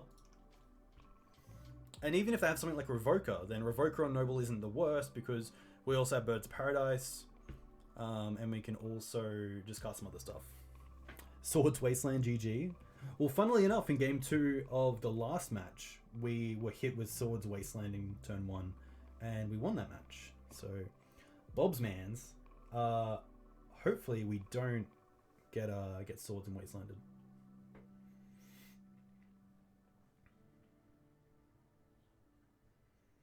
I don't think my opponent would have kept in Thalia. just because they know we're on a Karakas deck. It doesn't really tax us, even though we run Green Sun Zenith.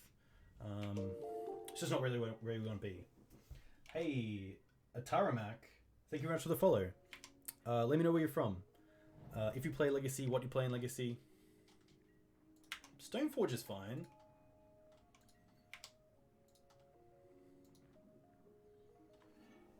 It is really funny. Jide, okay. This is interesting. Verdant.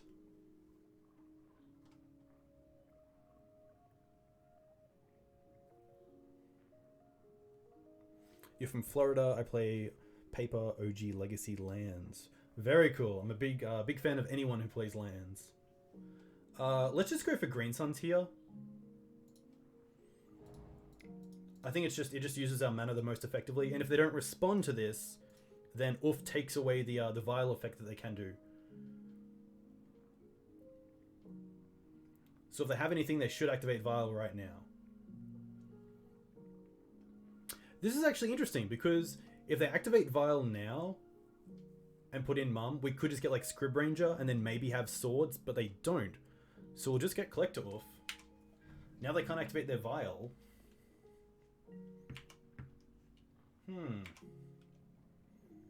Interesting.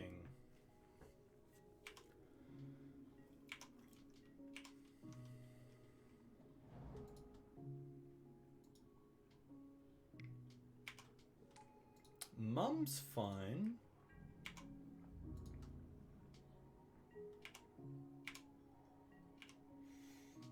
Probably going after my black mana.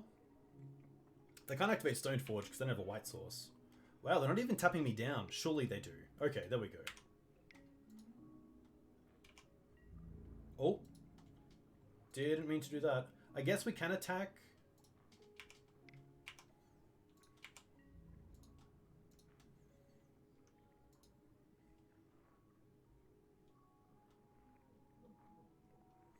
And this turn we can play Mum and Sylvan Library. Sylvan Library is just so good in this matchup. So what am I going to do? I could use this for a basic. I could also keep it up for Dryad Arbor. I don't think Dryad Arbor is going to be the greatest in this current setup with Wasteland and Richmond put against us. I could definitely save the fetch land for Library, and I should have, but I didn't.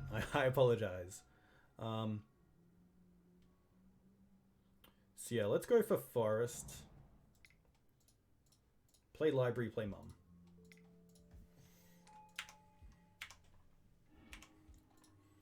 This is also pretty much, you have to find removal now for Ouphe or Mum, or this just gets a little bit too harsh. Okay, they have a sword. That's a good start.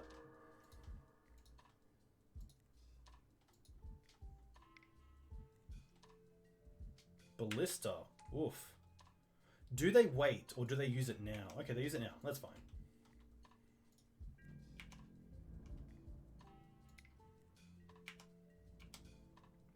That's the one thing about Collector Ouphe without protection. It can just get away from you a little bit.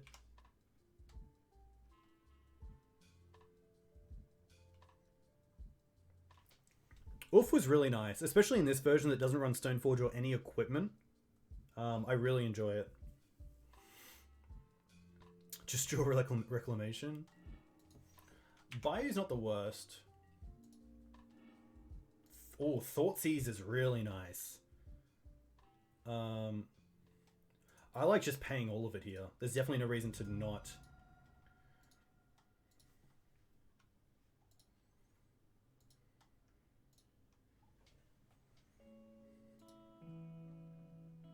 If we Thoughtseize, we can then also hold up Qasali Pridemage with Green Suns. Or we can see that we don't need to go for Qasali and we can just hold up Knight.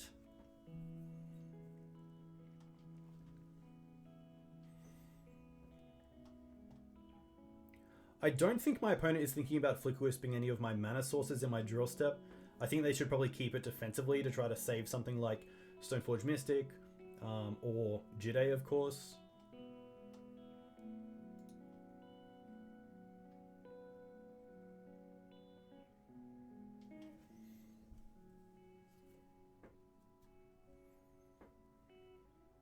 Might have Surgical? Interesting.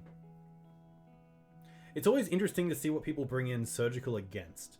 There's always so many decks that people bring in Surgical against, and I'm just like, why? Huh. Okay, cool. So let's go for Thoughtseize first. This might even make them activate Vial. Does.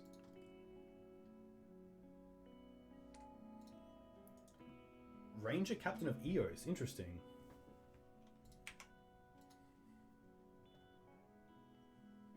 That's going to be fine. I guess they get either a mum or a giver? Mother? I guess Ranger also gets Sword of Fire and Ice, Mother of Runes, Jide. Well, Jide is definitely the obvious pick here. So we know about these two. So we can...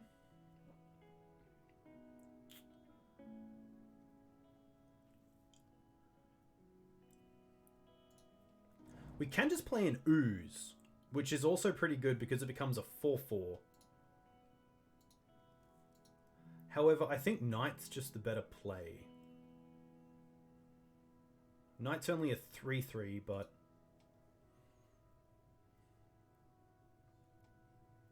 I think Knight's just the better play here.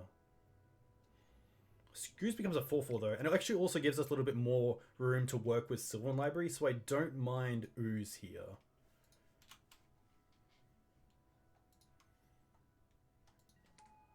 However, Knight is just so good with Wasteland in this spot because they're actually they're kind of struggling a little bit with their mana sources, so much of a muchness. Let's just pass back here.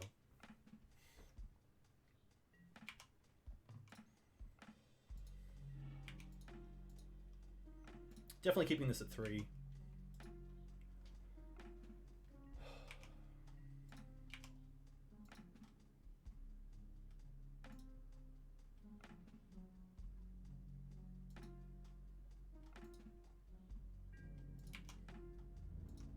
No great attacks.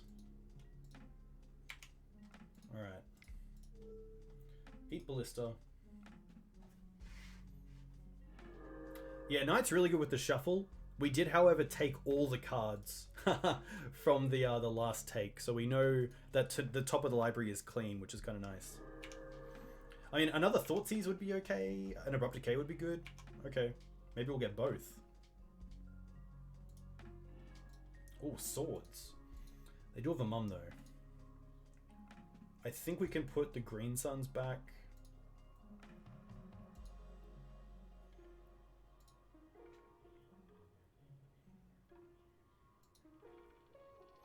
Thoughtseize is just so good, though.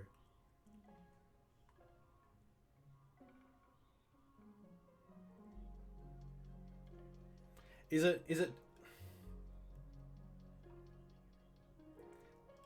it too greedy to pay 8 here, or pay 10 and go to 2? I guess if they have a flyer, it's pretty brutal. Maybe I don't want the second Green Suns. Put on top, and maybe I'm happy to take the other mum. Alright. To be fair, the Thoughtseize only costs 1 because we can eat the mum that we take, or another creature, with Scavenging Ooze.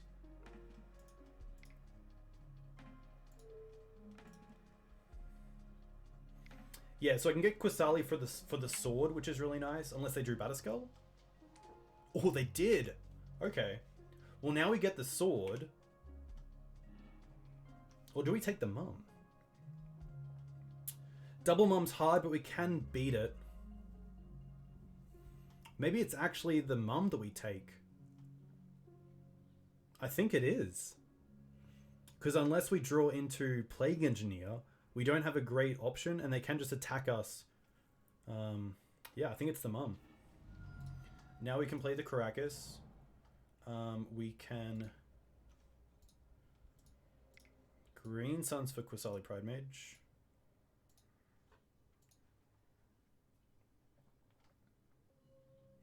This also gives us more creatures for the bin, which is nice. So let's go for Qasali. We have to use it now because they can't. We don't want them to untap with Batterskull. So I'm going to use the Savannah.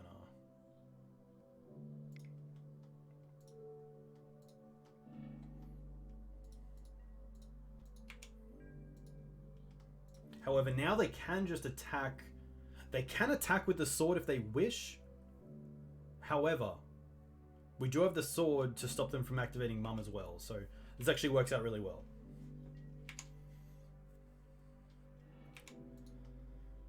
Whew.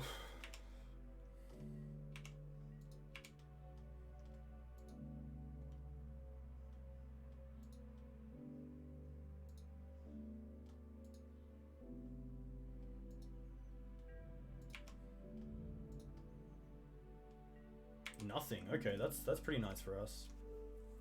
Let's eat Mum. And now have another look at Library. Plague. Oof. Close.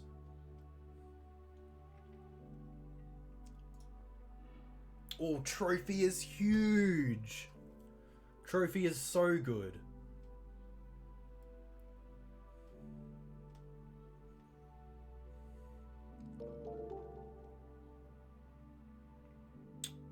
I don't know if I can beat Flickerwisp. So maybe I want to keep 2 of these and go down to 3. Easy pay, eh? Hey, Falcon and Floorfile, thank you very much for the follows. Let me know where you guys are from. If you play Legacy, what do you play in Legacy? Put back the Wasteland and allow Trophy.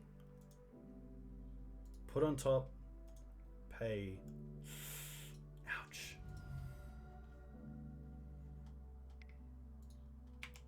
This is Flickerwisp. Oh, Prelate. 1. Does that change things? It doesn't really, which is kind of nice.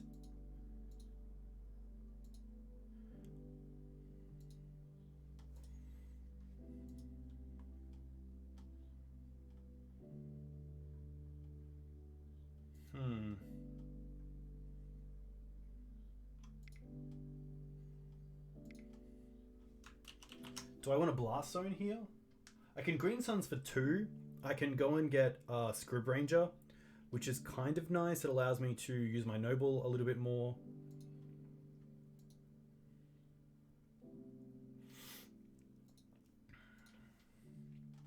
Can also get the Knight on the field. I want to hold up... What do I want to hold up? I want to hold up Swords, which I can't because of Prelate. I can't Trophy it because of the Mum. The Ranger means they can't... Oh, Ranger's actually kind of nice. Ranger's brutal, because they can actually do it in their turn, and I can't do anything about it.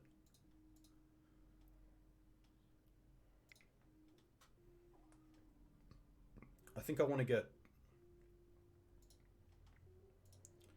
Scryb Ranger here.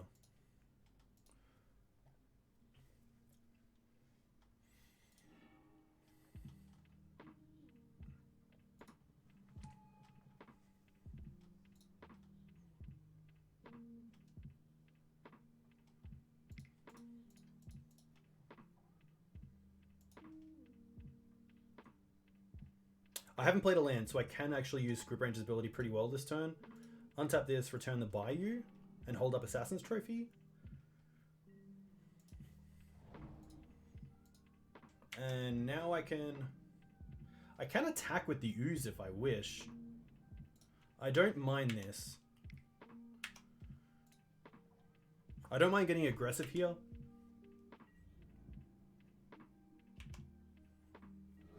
I should have actually just eaten the Qasali there, but I kind of want to hold up Trophy as well. But at the same time, I can actually use Scryb Ranger's ability in their turn, so...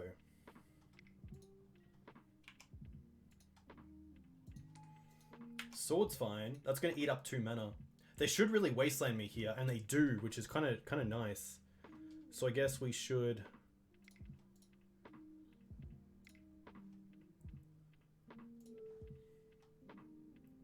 I have to use Trophy this turn on the sword.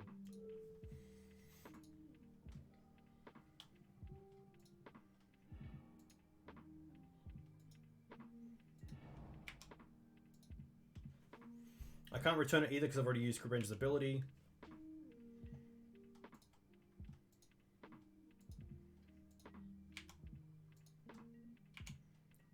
They have one card in hand.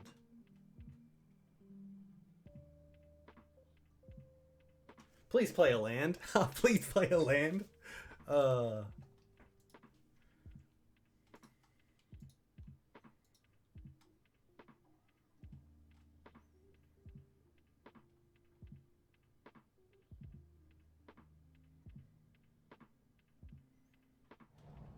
Karakas. That's great.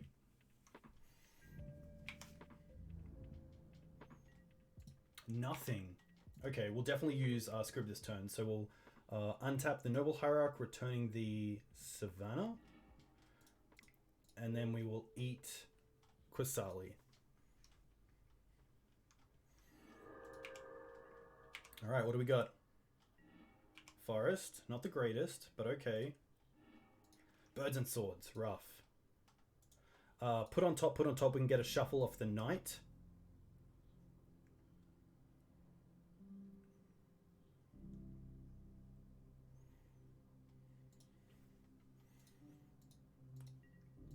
Oh, we can actually also 2, 3, 4, 5, 6. We can Knight for 3, which is kind of nice. Mum was lethal. Sorry, no. I could gain life with Scavenging Ooze by untapping Noble Hierarch with Scryb Ranger, so it wasn't lethal. Probably should have attacked there with the Scoos. That was probably a misplay.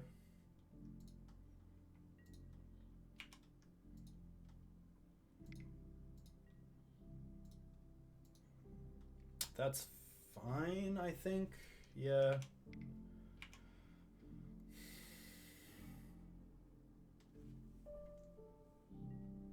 Yeah, I think you have to force it. I think putting me in the position where I have lethal, I'm attacking with lethal. Now you have to have something is really good. Ooh, Revoker. Okay. Revoker kind of changes things. I want to get Blast Zone with this Knight. Actually, yeah, let's sack the...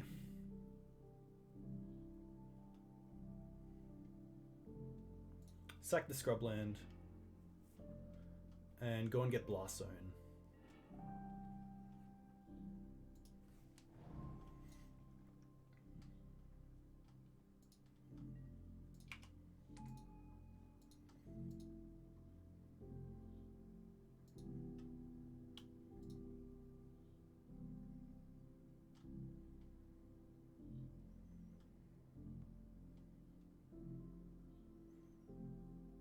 I think Blast Zone for 3 is probably the best. I lose my Knight, but they lose their Captain and Prelate, and then we have double swords. I could also just go for 1, but I think for 3 is just better. Oh, interesting. Alright, let's go for 1, 2, 3, 4.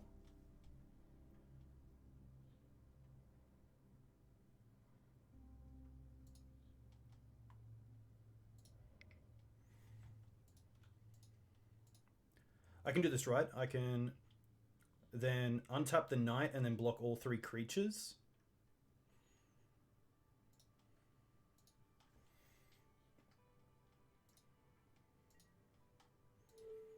Untap Knight, return the Savannah.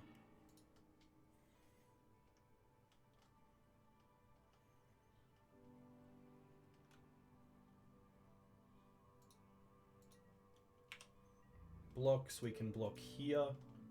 We can block here. We can take 1 and go to 3.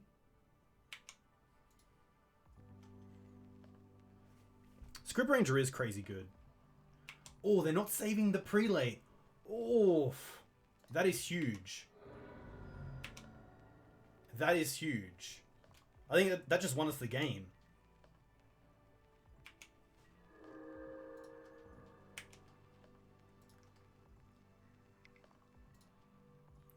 Tapping down the Blast Zone, that's going to be fine.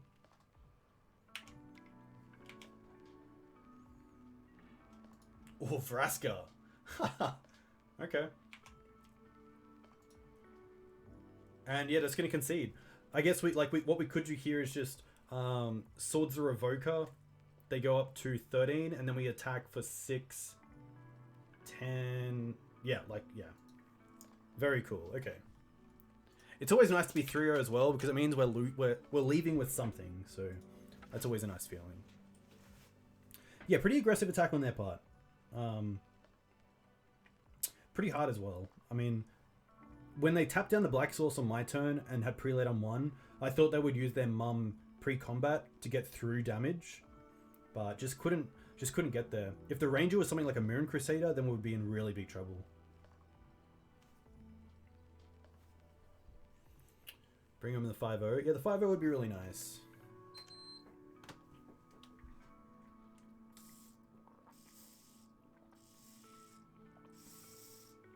This deck has been really fun.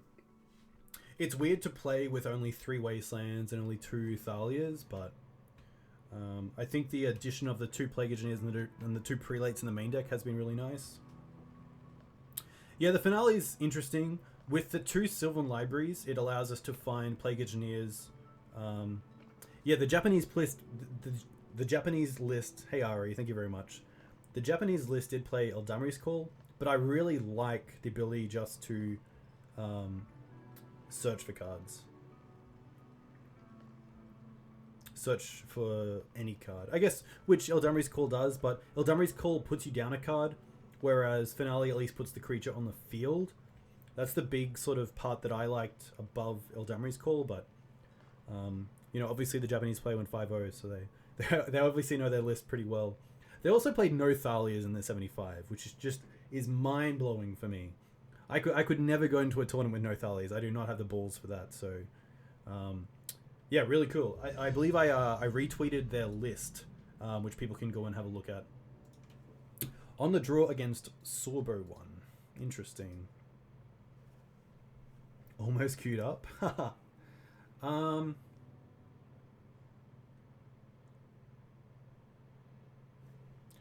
Sounds interesting. Turn 1 Reclaimer. It's a really weird hand. We have a turn 1 Reclaimer, a turn 3 Prelate, a turn 4 Ceratops, but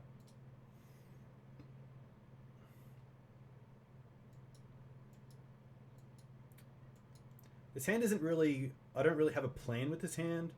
Like, Reclaimer's okay in the deck. It doesn't get us to... This hand is great against something like a slow graveyard deck because Reclaimer can get Bojuka Bog on turn 2. And even though the Bojuka Bog comes in tapped, it doesn't matter because it still triggers as an ETB. I'm going to mulligan this. We're on the draw as well, so I'm going to be a little bit happier with the 7 that might not have colored land.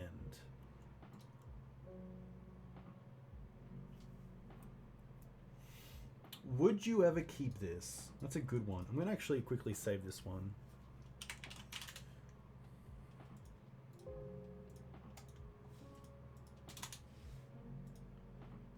This is an interesting one. Would you keep, would you not?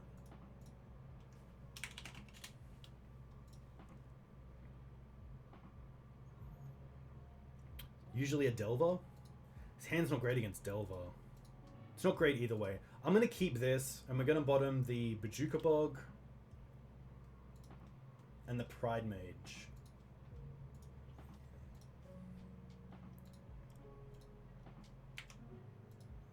And hopefully we can see...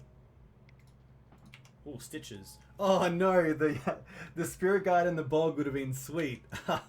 Classic. Oh, they would have been so good. Alright. What can we do? Green Suns. I don't mind Green Suns here. We'll just get a Savannah and then Green Suns for Dryad Arbor.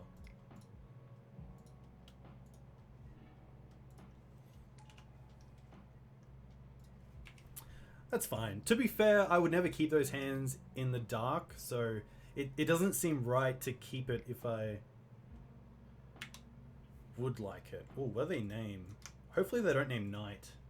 That'd be a big hit in the stomach. Oh, they chose themselves and named Richmond below. Very cool. Rough. Yeah, okay. This is happening. Yeah, next turn I can get Knight. Oof. There's Hogak as well, which they can cast this turn.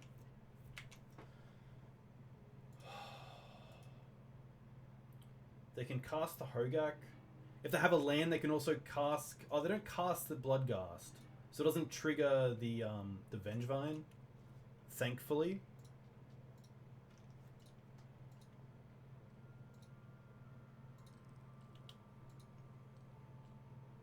So at least none of the Reliquary can also get Karakas, which helps with the Hogak. You think I have to Wasteland him? I think I need to get Knight out, to be honest.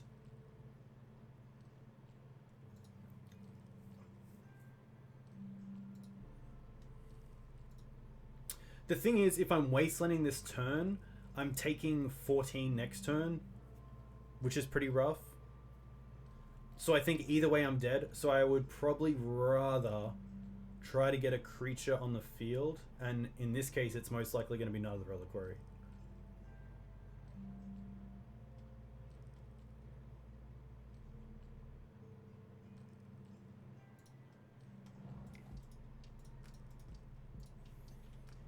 I was going to fetch there, but I don't think it's different to have a 4/4 or a 3/3. The 3/3 can still block the zombies really well.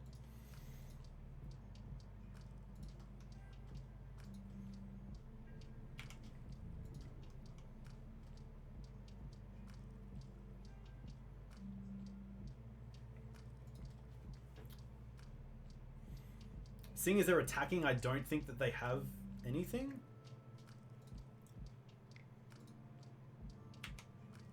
Maybe they're just going in for all damage, so we can block here. We take and go to 9. Wow, okay. Alright, let's go for Noble. Let's go for Mum. Let's Wasteland them. And then we can hold up Hogak. We can hold up Karakas, which is really nice. I'm not doing it now because I want to be able to block the zombie.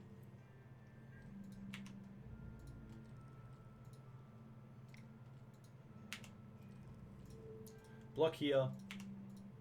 And then before damage, I might actually sacrifice the Dryad Arbor. Ah, which exiles the bridges. Very cool. Ah.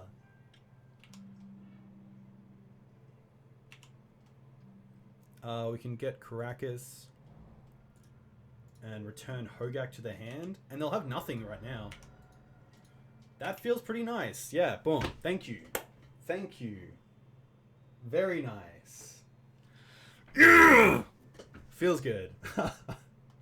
Okay, sideboard. Faerie Macabre seems great.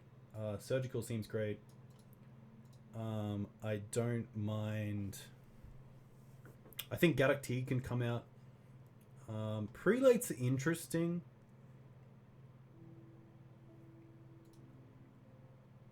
Collector Ouphe is interesting. It means they can't actually alter me, but I don't think it's worth it. I think I'd rather just play trophies because they also hit Hogak. Qasali's still pretty good. Prelate can probably come out, let's be honest. Engineers are still nice. Ramunap's probably a little bit too slow. One cute thing is that with Ramunap Excavator, you can Wasteland your own Bojuka Bog and then put Bojuka Bog back on the battlefield, which you get another ETB from. But I think that this deck is a little bit fast for that. So I think also Vraska can most likely come out. Shifting Ceratops can most likely come out.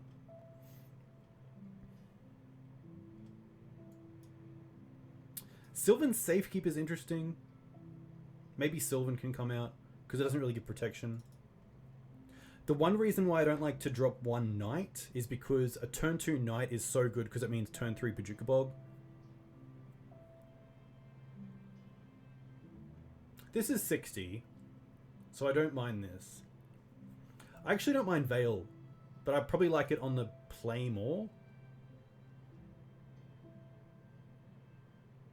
It's really only for Thoughtseize if they play it, and Cabal Therapy. I think this is fine. We'll see how this goes, and then we'll run it back. But Tim, I love your assessment and involvement.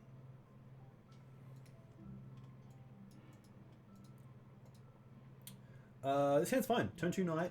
We don't have anything quick, but this is a fine keep.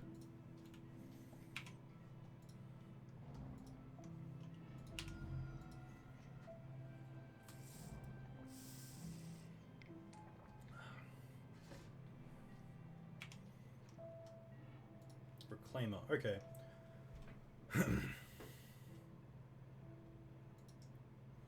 I'm going to go with Hierarch. Am I going to go with Hierarch?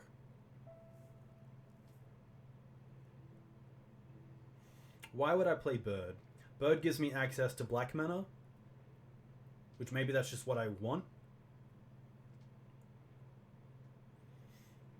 We'll go for Bird. Elvish Reclaimer also means Bojuka Bog next turn, so maybe it should have been Bog that I played. Sorry, Elvish Reclaimer.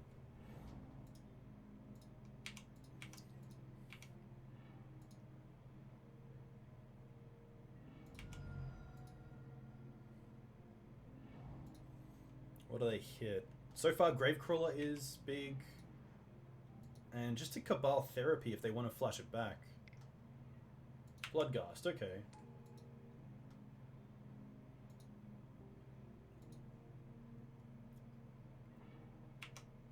Cabal Therapy's fine. Most likely naming Knight of the Reliquary. I think that's a pretty good name.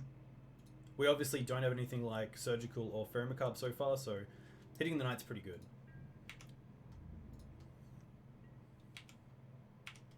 It does mean this turn we get to play both Reclaimer and Thalia, which is nice. So I don't mind that.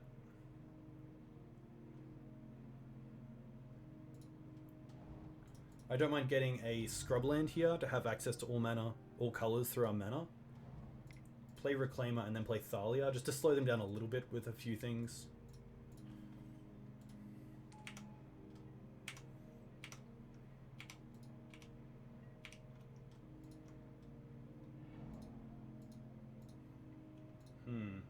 Another fetch line's pretty good. Bloodghast triggers. What do they flip? Vengevine's pretty good, especially if they have another creature. I guess they need 2 creatures because the Bloodghast isn't actually a cast, it just comes from the battlefield. From the graveyard to the battlefield.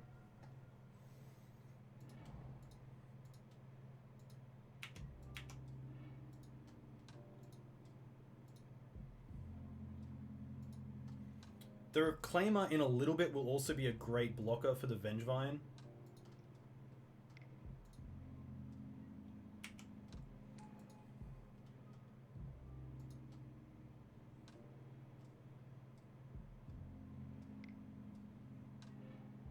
Cabal Therapy. Okay, interesting. Hey, Ender 0828. Thank you very much for the follow. I could definitely Wasteland, but I like Wastelanding now because I know what their 3rd mana is, which now means I can actually take them off green, which is kind of cool.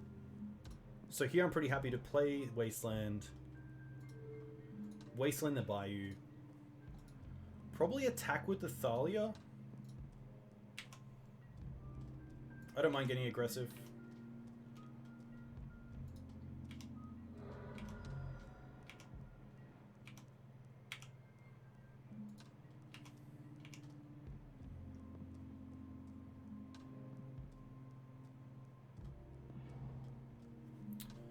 Yeah, hardcasting it never feels great. I think I'm happy with this Bloodghast coming back.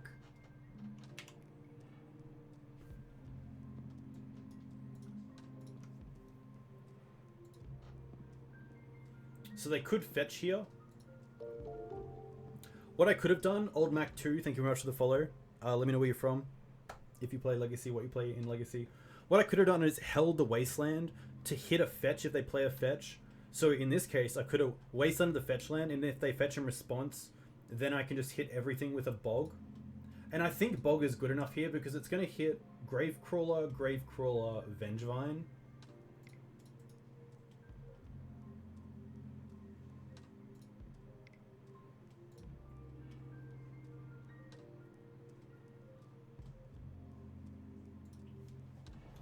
It also forces the fetch now if they want to keep this Bloodghast. Which then might hit some more things. Okay, it doesn't. Okay, they're gonna let it all just go away. Interesting.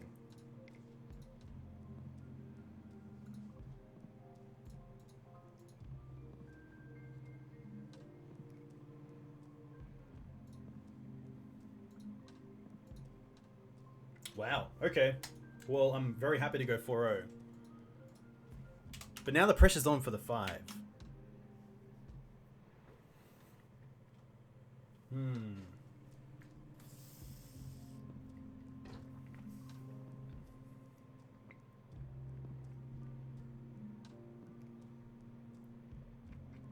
Yeah, this deck's been pretty solid.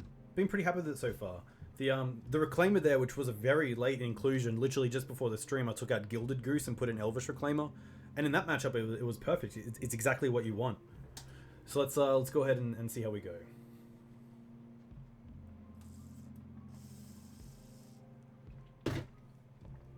To all of you who have followed me tonight, a huge thank you. After this, I do have a Twitter giveaway, which you can find on my Twitter. I have a bunch of boosters that weren't claimed from previous giveaways on this stream. So if you do want to get involved in that and you do have Twitter, if you just want to retweet it, and then after this match, I'll choose a winner through a third party. So it's just a thank you for supporting me, watching my games. Hopefully you guys and girls in chat are enjoying the stream. But yeah, it's always nice to go, 4-0 to start.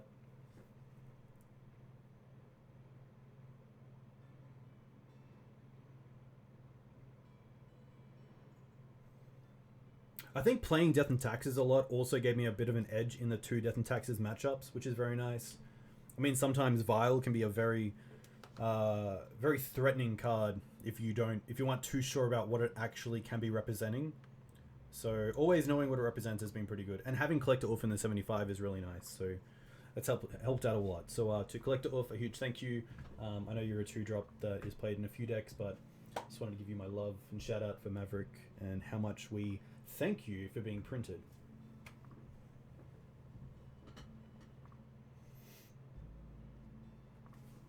I'm going to quickly find it. Let's find this giveaway. I'll find the giveaway, and then whoever's on Twitter in chat can, of course, be a part of it.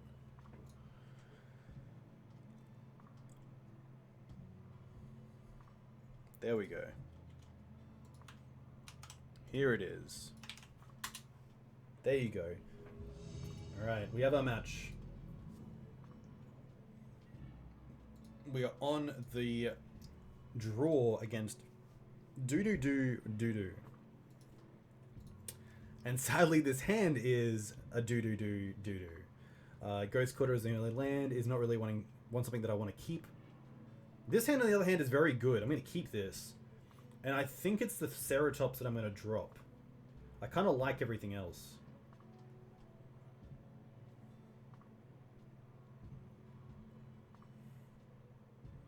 Is it? Maybe Ceratops is my way to victory. Maybe it's the Safekeeper that I can drop. Yeah. I like Ceratops as like a game-winning threat. If we get there. Oof. This isn't going to be fun.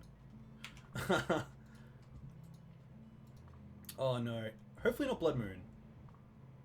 Rabble Master's not the worst. Blood Sun. That is fine. Okay.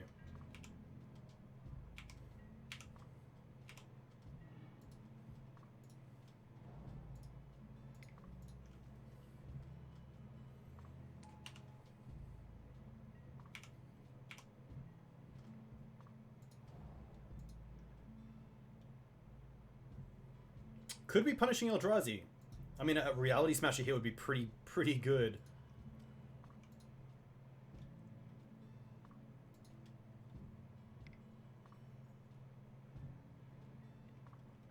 Oof, okay.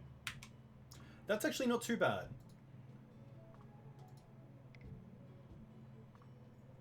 Trinisphere on top would be... If this is... Okay, Chalice... Okay, Chalice isn't too bad. Chalice for 1, okay.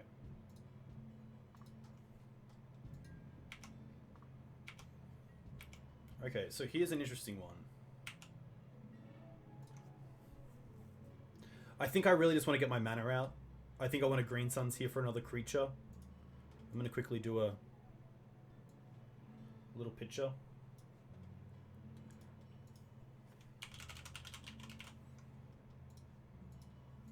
I think the play is just to play a land and then Green Suns for 2. Oh, for 1, sorry.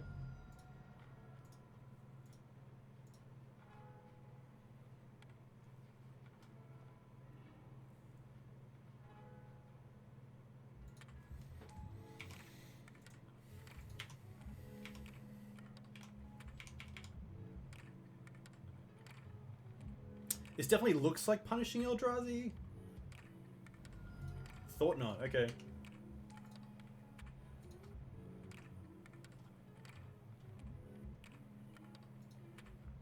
Probably taking Sylvan Library.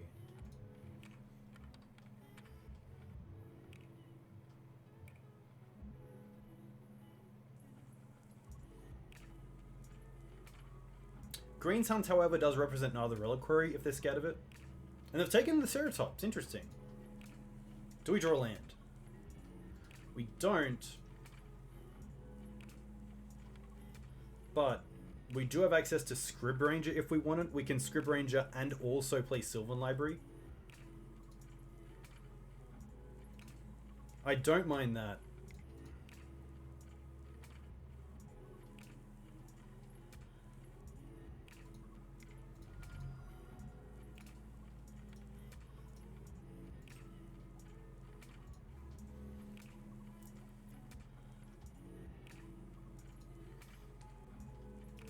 Untap, return, tap, play this, tap, play Sylvan Library. Alright. Whew.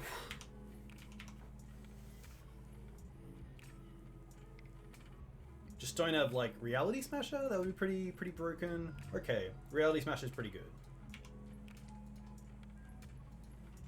I guess we're taking 9?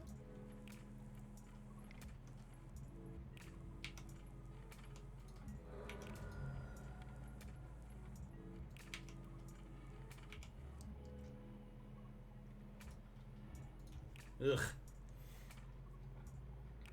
Do we have a way out of this?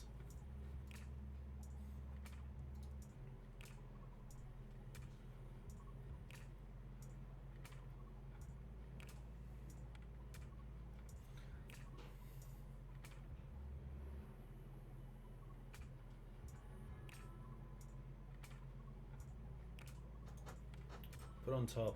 Put on top?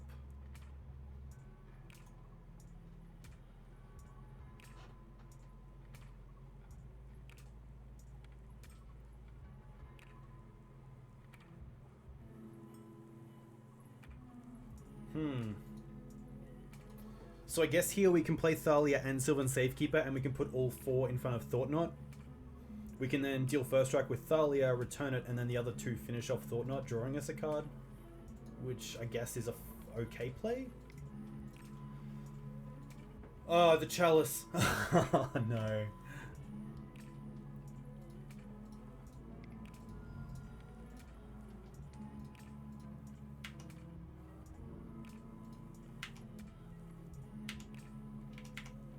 Yeah, this... Like, I could have maybe attacked there. There's just a little bit too much in this game that I just haven't really thought of.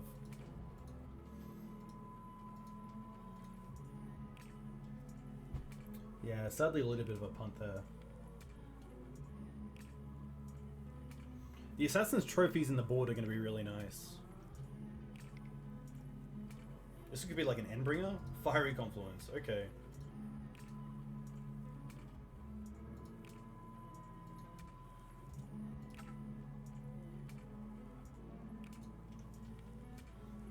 Alright. Collector Ouphe seems okay. Assassin's Trophy seems fine. Sensei Reclamation seems okay. I think we can take out... Gaddock Teeg's actually pretty nice against Fiery Confluence. The Prelates are pretty nice as well. I'm not too sure what punishing... Let's have a quick look.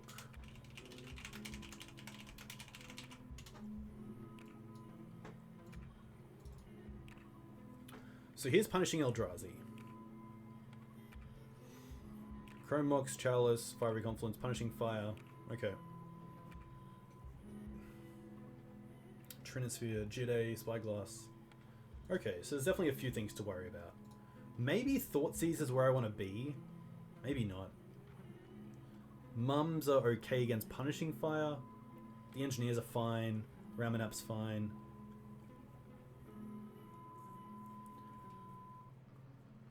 Teeg also stops Chalice, which is a little bit good, a little bit okay. Vraska seems fine. I can probably drop a Green Suns because there's no real one creature that I really want. I think Thalias can just come out.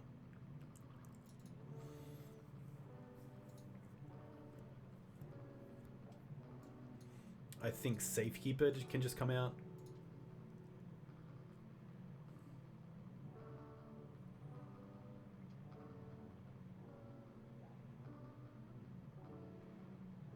I don't mind the Engineers because they have Death Touch. So something like a Thought-Knot Seer can't really attack into a Plague Engineer.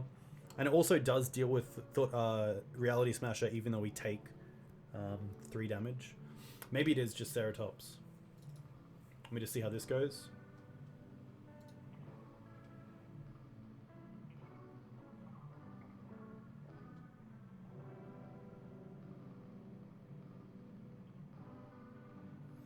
Yeah, Thalia Wasteland does seem pretty sweet. 45 seconds. Maybe the Ouphe is a little bit cute. I think Ouphe's just pretty... Ouphe kind of does what Thalia does a little bit. It definitely taxes them. It's also just a 2-2. It stops Jide if they bring in Jide. Maybe I'll go down to Green Suns and bring in just one Thalia. And just have a Thalia there, just in case we do have it on the play. The first strike can be relevant. We'd love to play first. This hand is fine. We'll keep this. I'm going to get a basic Plains and then play the bird. Because I don't want to get Blood Mooned. We can't really beat Blood Moon without a basic.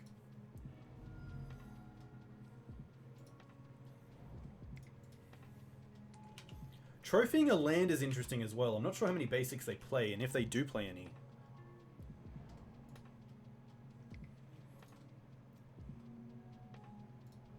Chalice is fine.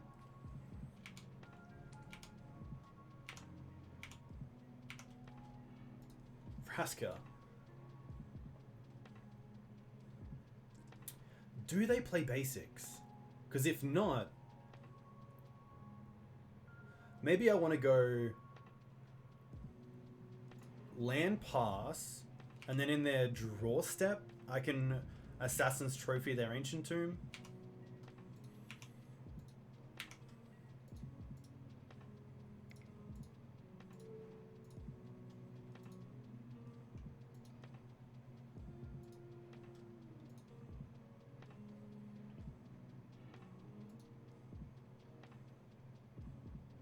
Six mountains. Okay. Okay. Well, at least it slows them down a little bit, I hope. Mountain. Okay. Ooh, Vraska's coming down.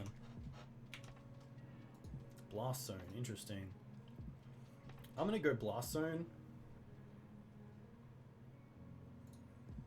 And then Vraska.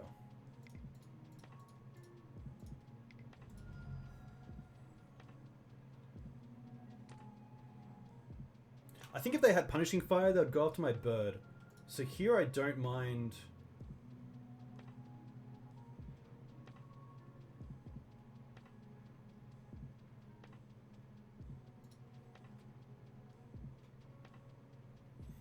I think it's Thought-Knot that I kind of care about. Maybe I'd sack one of these lands. They can't Punishing Fire in response. So they... I guess they can, like, they can kill this, of course, if I neg. Maybe dealing with the Chalice is just good enough. I don't really want to kill the bird because then I really like the bird just as next turn I can maybe cast both the Decay and Wasteland. Maybe it's a case of the Blast Zone. I don't think Blast Zone's going to do a whole lot in this matchup. Everything's just a bit too big.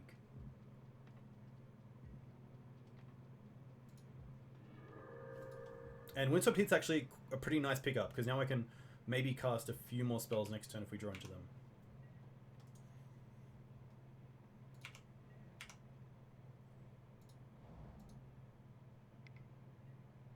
Blood Sun's fine.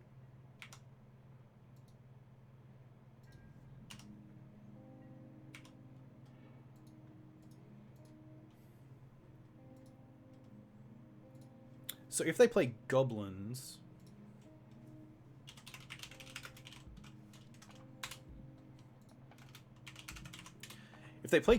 I want to name Plague Engineer with goblins.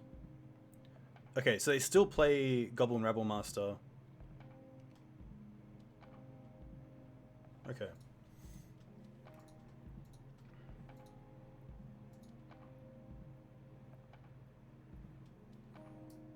I could also play the Windswept Heath and just sack it and draw a card. That doesn't seem the worst.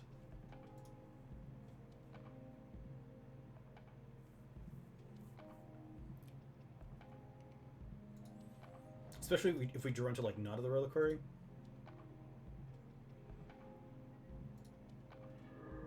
Sylvan Library's pretty nice. I'll keep that around.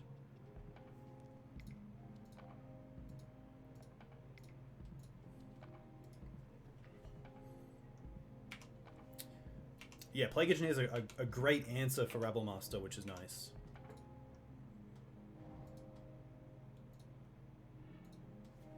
This looks like a Reality Smasher.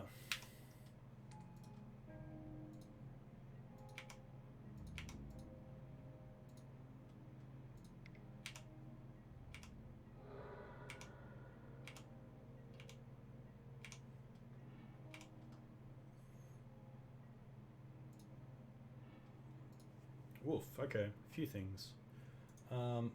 Put on top. I guess here I can deal with the Blood Sun and then go find a Knight of the Reliquary, which is a 6/6, which is kind of nice. I don't mind trading the Vraska with the Chalice. I guess we can also just get a 5/5 Knight, but I think a 6/6 Knight's just so much bigger, so much better as well.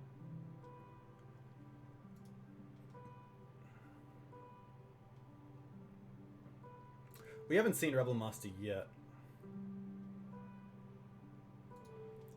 Deal with the Blood Sun, play Windswept. Sack this for a Plains.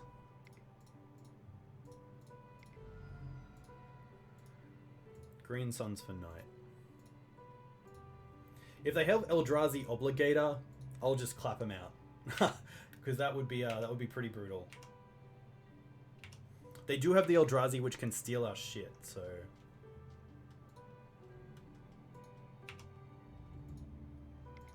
This obviously means they have something like Chandra or Punishing Fire. I think I just take this.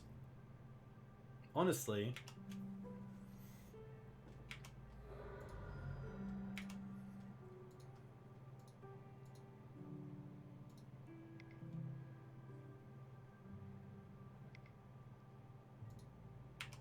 Blood Sun's fine.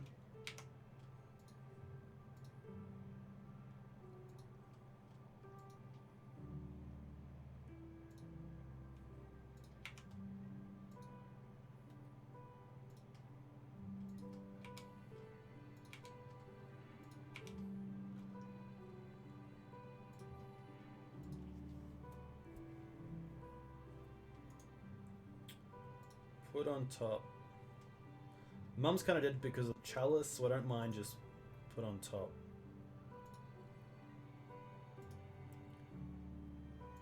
Play a land.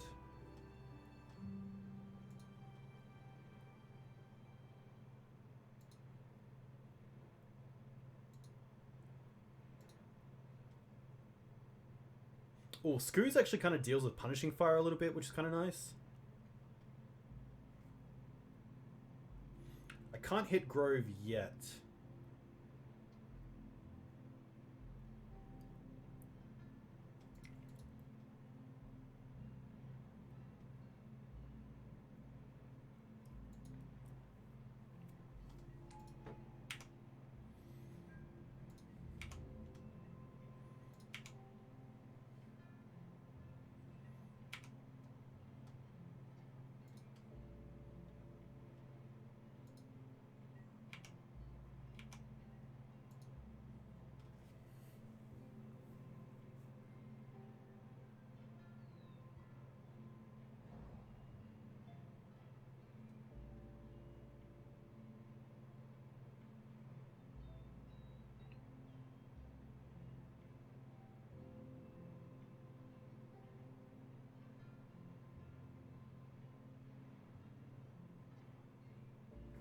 I can survive Punishing Fire because Wasteland, my own land, just negates it.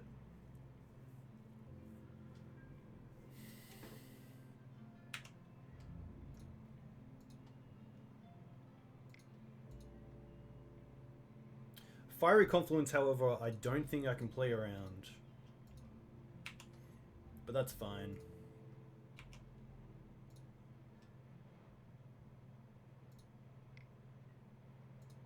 So here, I think we deal with the Blood Sun, and then we Wasteland the Grove.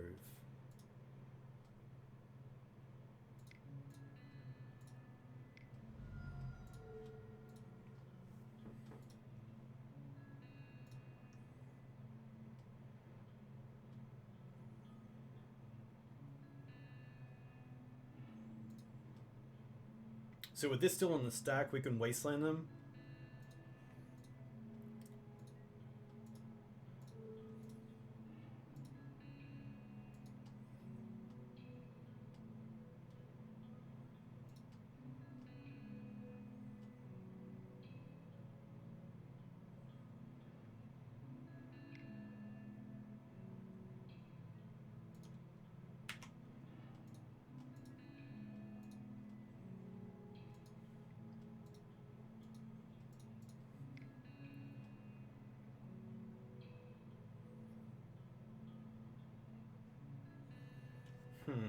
Probably the Plains.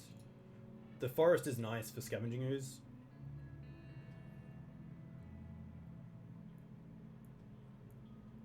I'll get a Wasteland because just a fetch land by itself doesn't do anything. I guess I could get Ghost Quarter, and then at least I get myself another forest, but... With a fetch, it doesn't survive if they have another Punishing Fire. Or the Adventured guy, so I don't mind just getting Ghost Quarter. Because at least Ghost Quarter, I can just Ghost Quarter my forest and get the other forest.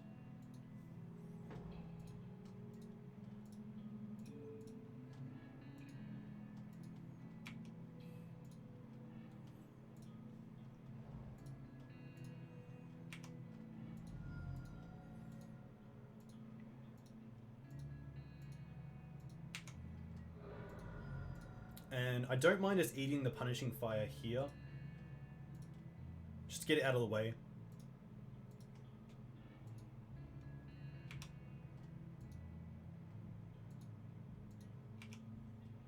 Alright.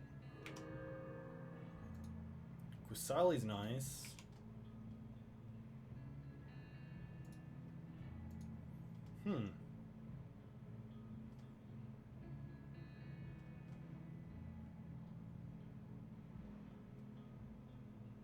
I don't think I can pay 4. If I go to 8, they theoretically could Punishing Fire me down to 6, untap and then Fiery Confluence me to death. But we do have Scavenging Ooze, so I actually don't mind that. Also, Gaddock Teeg's really good here, so let's just pay for Gaddock Teeg. Put on top, pay for this.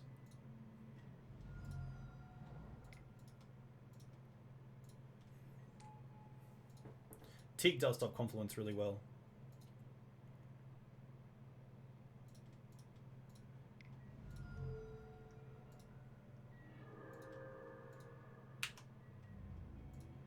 I'm going to get aggressive with both creatures.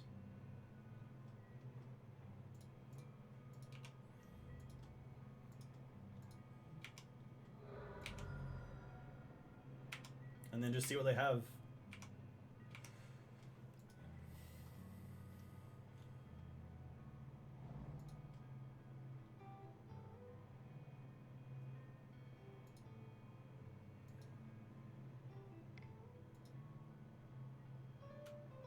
Thought-Knot's fine.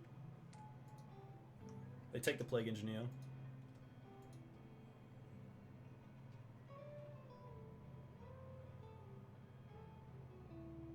Okay. Do we change anything post-board?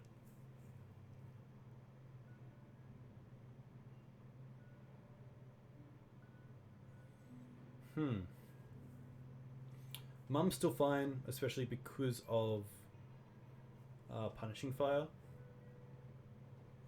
Shaper's Sanctuary is interesting, but I don't think it's worth it. I don't think Thoughtseize is worth it. I don't think it's worth going after Punishing Fire with Surgical Extraction in this matchup. I think we literally just run it back. Yeah, I could definitely cut Thalia. I'm not sure what I bring in. Maybe it's the Green Suns. Green Suns has been working pretty well. Shaper's Sanctuary? Whenever a creature you control becomes the target of a spell or ability an opponent controls, you may draw a card. I guess it's pretty funny for Punishing Fire, and also Walking Ballista if they play it.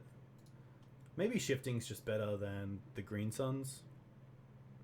Actually, I'm going to take out the Finale. I don't think we really need Finale. However, I think one of the ways they can win is by a really fast Goblin start, so maybe Finale for Plague Engineer is just enough. I think we can take out the second Prelate.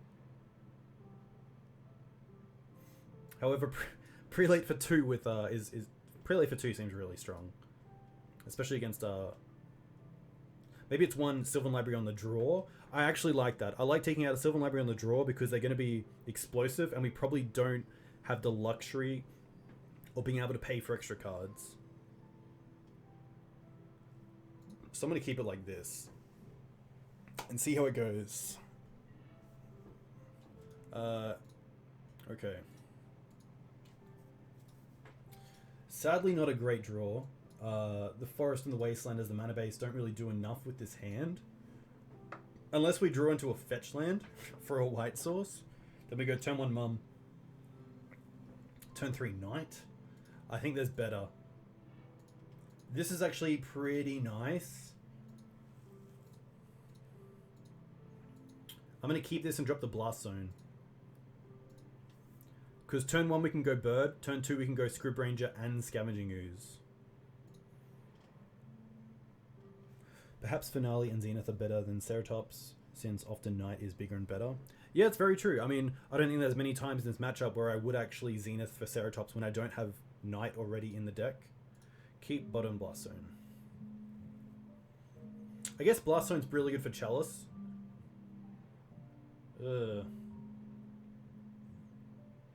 Maybe we just can't play around Chalice. Chalice is actually a 0 drop, isn't it, anyway? So Blast Zone can't hit it. Yeah, okay.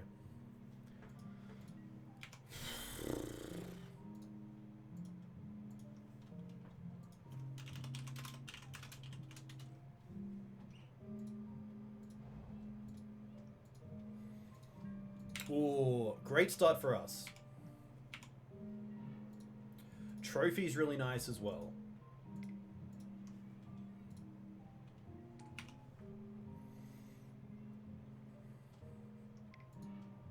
Ooh, interesting. Okay.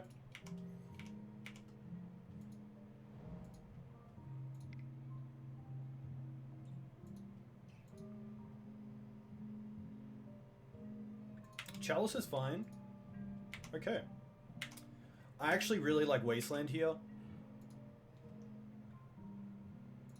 Just to take them off a Soul Land. They only have 3 cards in hand as well.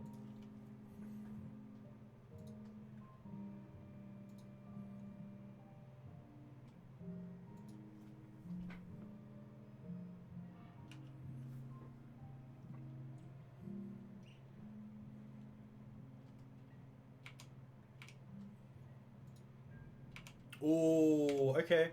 Okay. Savannah. I think I like Screws here.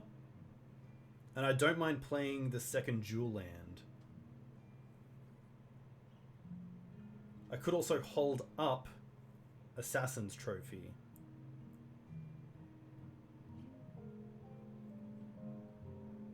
I don't mind just playing Screws here.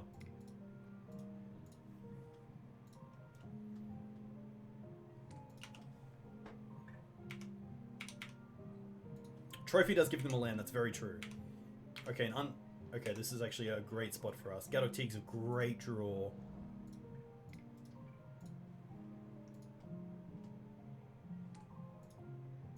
I'm gonna eat this birds right now so they can't Punishing Fire the Scavenging Ooze, and now we get to attack.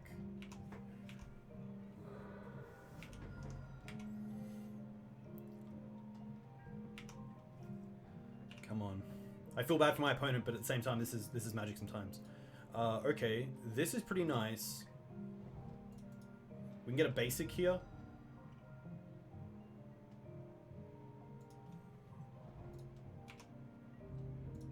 Attack with both creatures. And then pass back.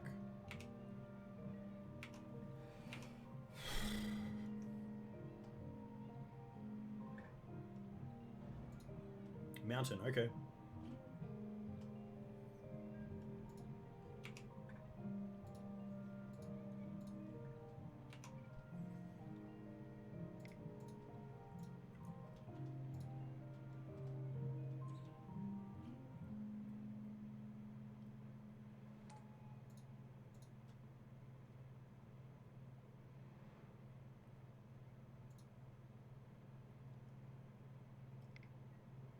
Punishing Fire.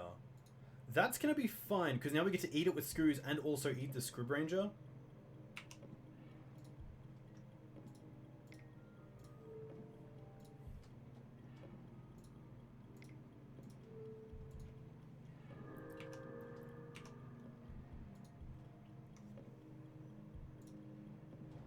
We can't cast Zenith because of Gaddock Teeg. That's fine.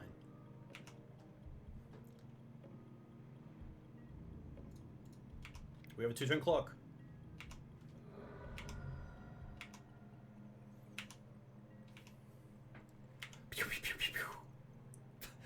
Oh, okay, they could have Thought-Knots here, but then we have the Assassin's Trophy anyway. If they tap out here...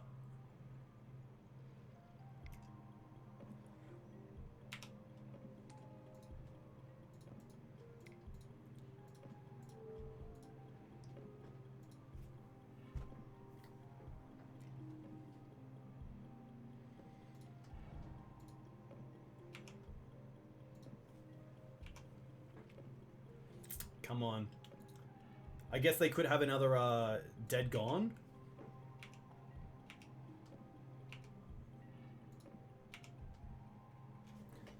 Haha. Yes. GG boys. Nice. Nice. That feels good. That feels really good. First stream of 2020, and we get a 5-0, which is always good. Yeah, sure, let's open some chests. So the 5-0, we played against... Always feels good. Always feels good. Especially with a kind of like brew like this. So we played against... Hey, Bobmans, thank you very much for the follow. Let me know where you're from, if you play Legacy, what do you play in Legacy. Okay, so we played against D&T twice. We played against Punishing Eldrazi. We played against Hogak. What else did we play against? D&T twice, Punishing... Oh, we played against, like, Esper Vial. There we go. Nice. Heavier Mel... Urio? Melurio? Thank you very much for the follow. To everyone who has followed me this afternoon and tonight, a huge thank you.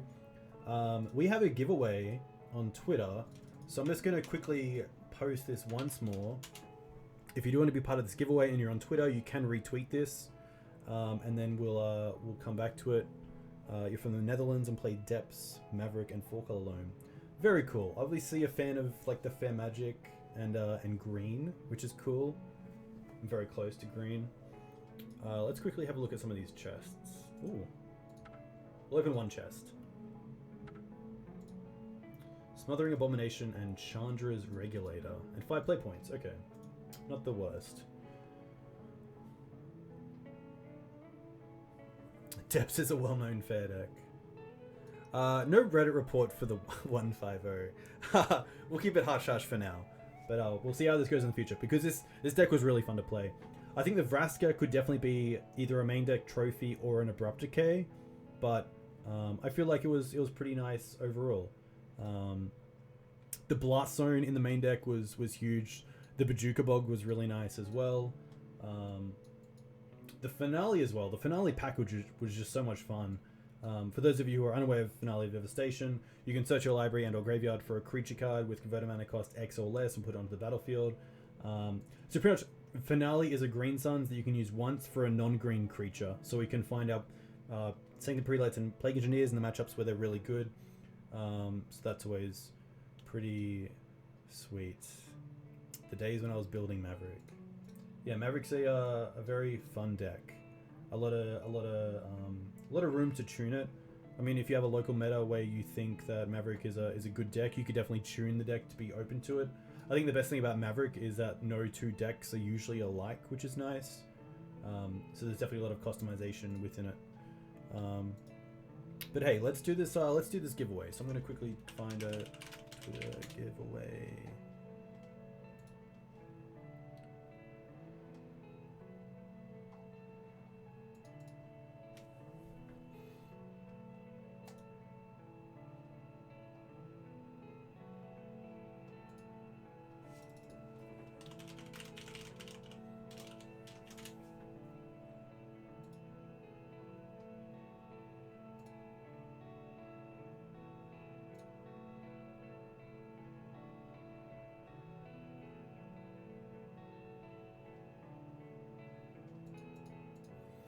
Won't be a second.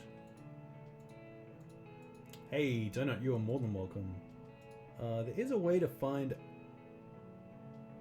I even have it.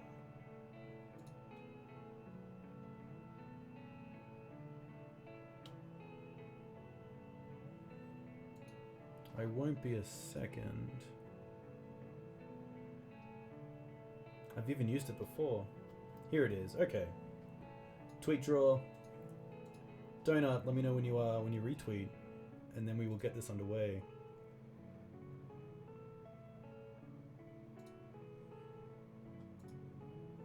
Already done. Okay.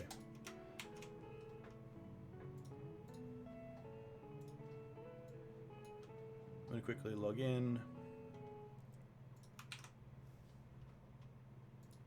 Nice. And the winner is Marcus13, which is very cool. So a huge congratulations to Marcus. If you are in chat, that's very cool. If not, that is fine. I will find you otherwise. But yeah, really nice to 5-0 with the deck. It felt really nice. I was a little bit scared of it being a little bit too inconsistent with the amount of one-ofs in the deck, but I think Sylvan Library, Finale, and Green Suns really helped with that. So that was really cool. The Reclamation we didn't see, unfortunately, but I think it would be really nice to maybe play around with it a bit more.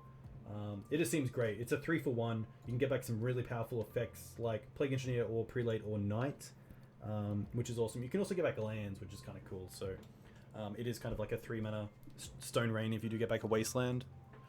That is it for me. A huge thank you to everyone who's come in and watched. Of course, if you want to get a notification when I do go live in future, you can follow me. I do have a goal currently for 800 by the end of the month. So every follower is always appreciated. I sometimes do follower giveaways thanks to my sponsor MTG Mate, which is very cool. But yeah, let's send you guys over to a new player that is playing Legacy, because it's always nice to send users to another channel.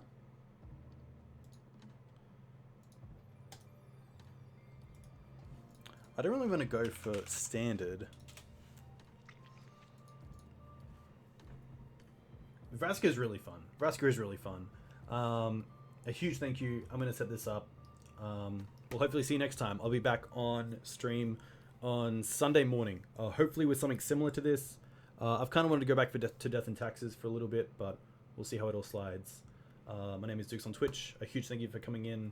I'll see you next time. Cheers.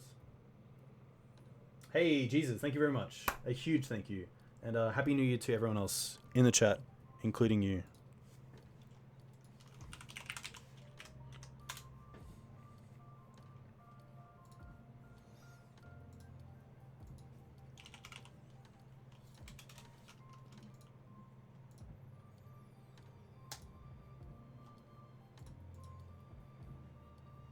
Positive,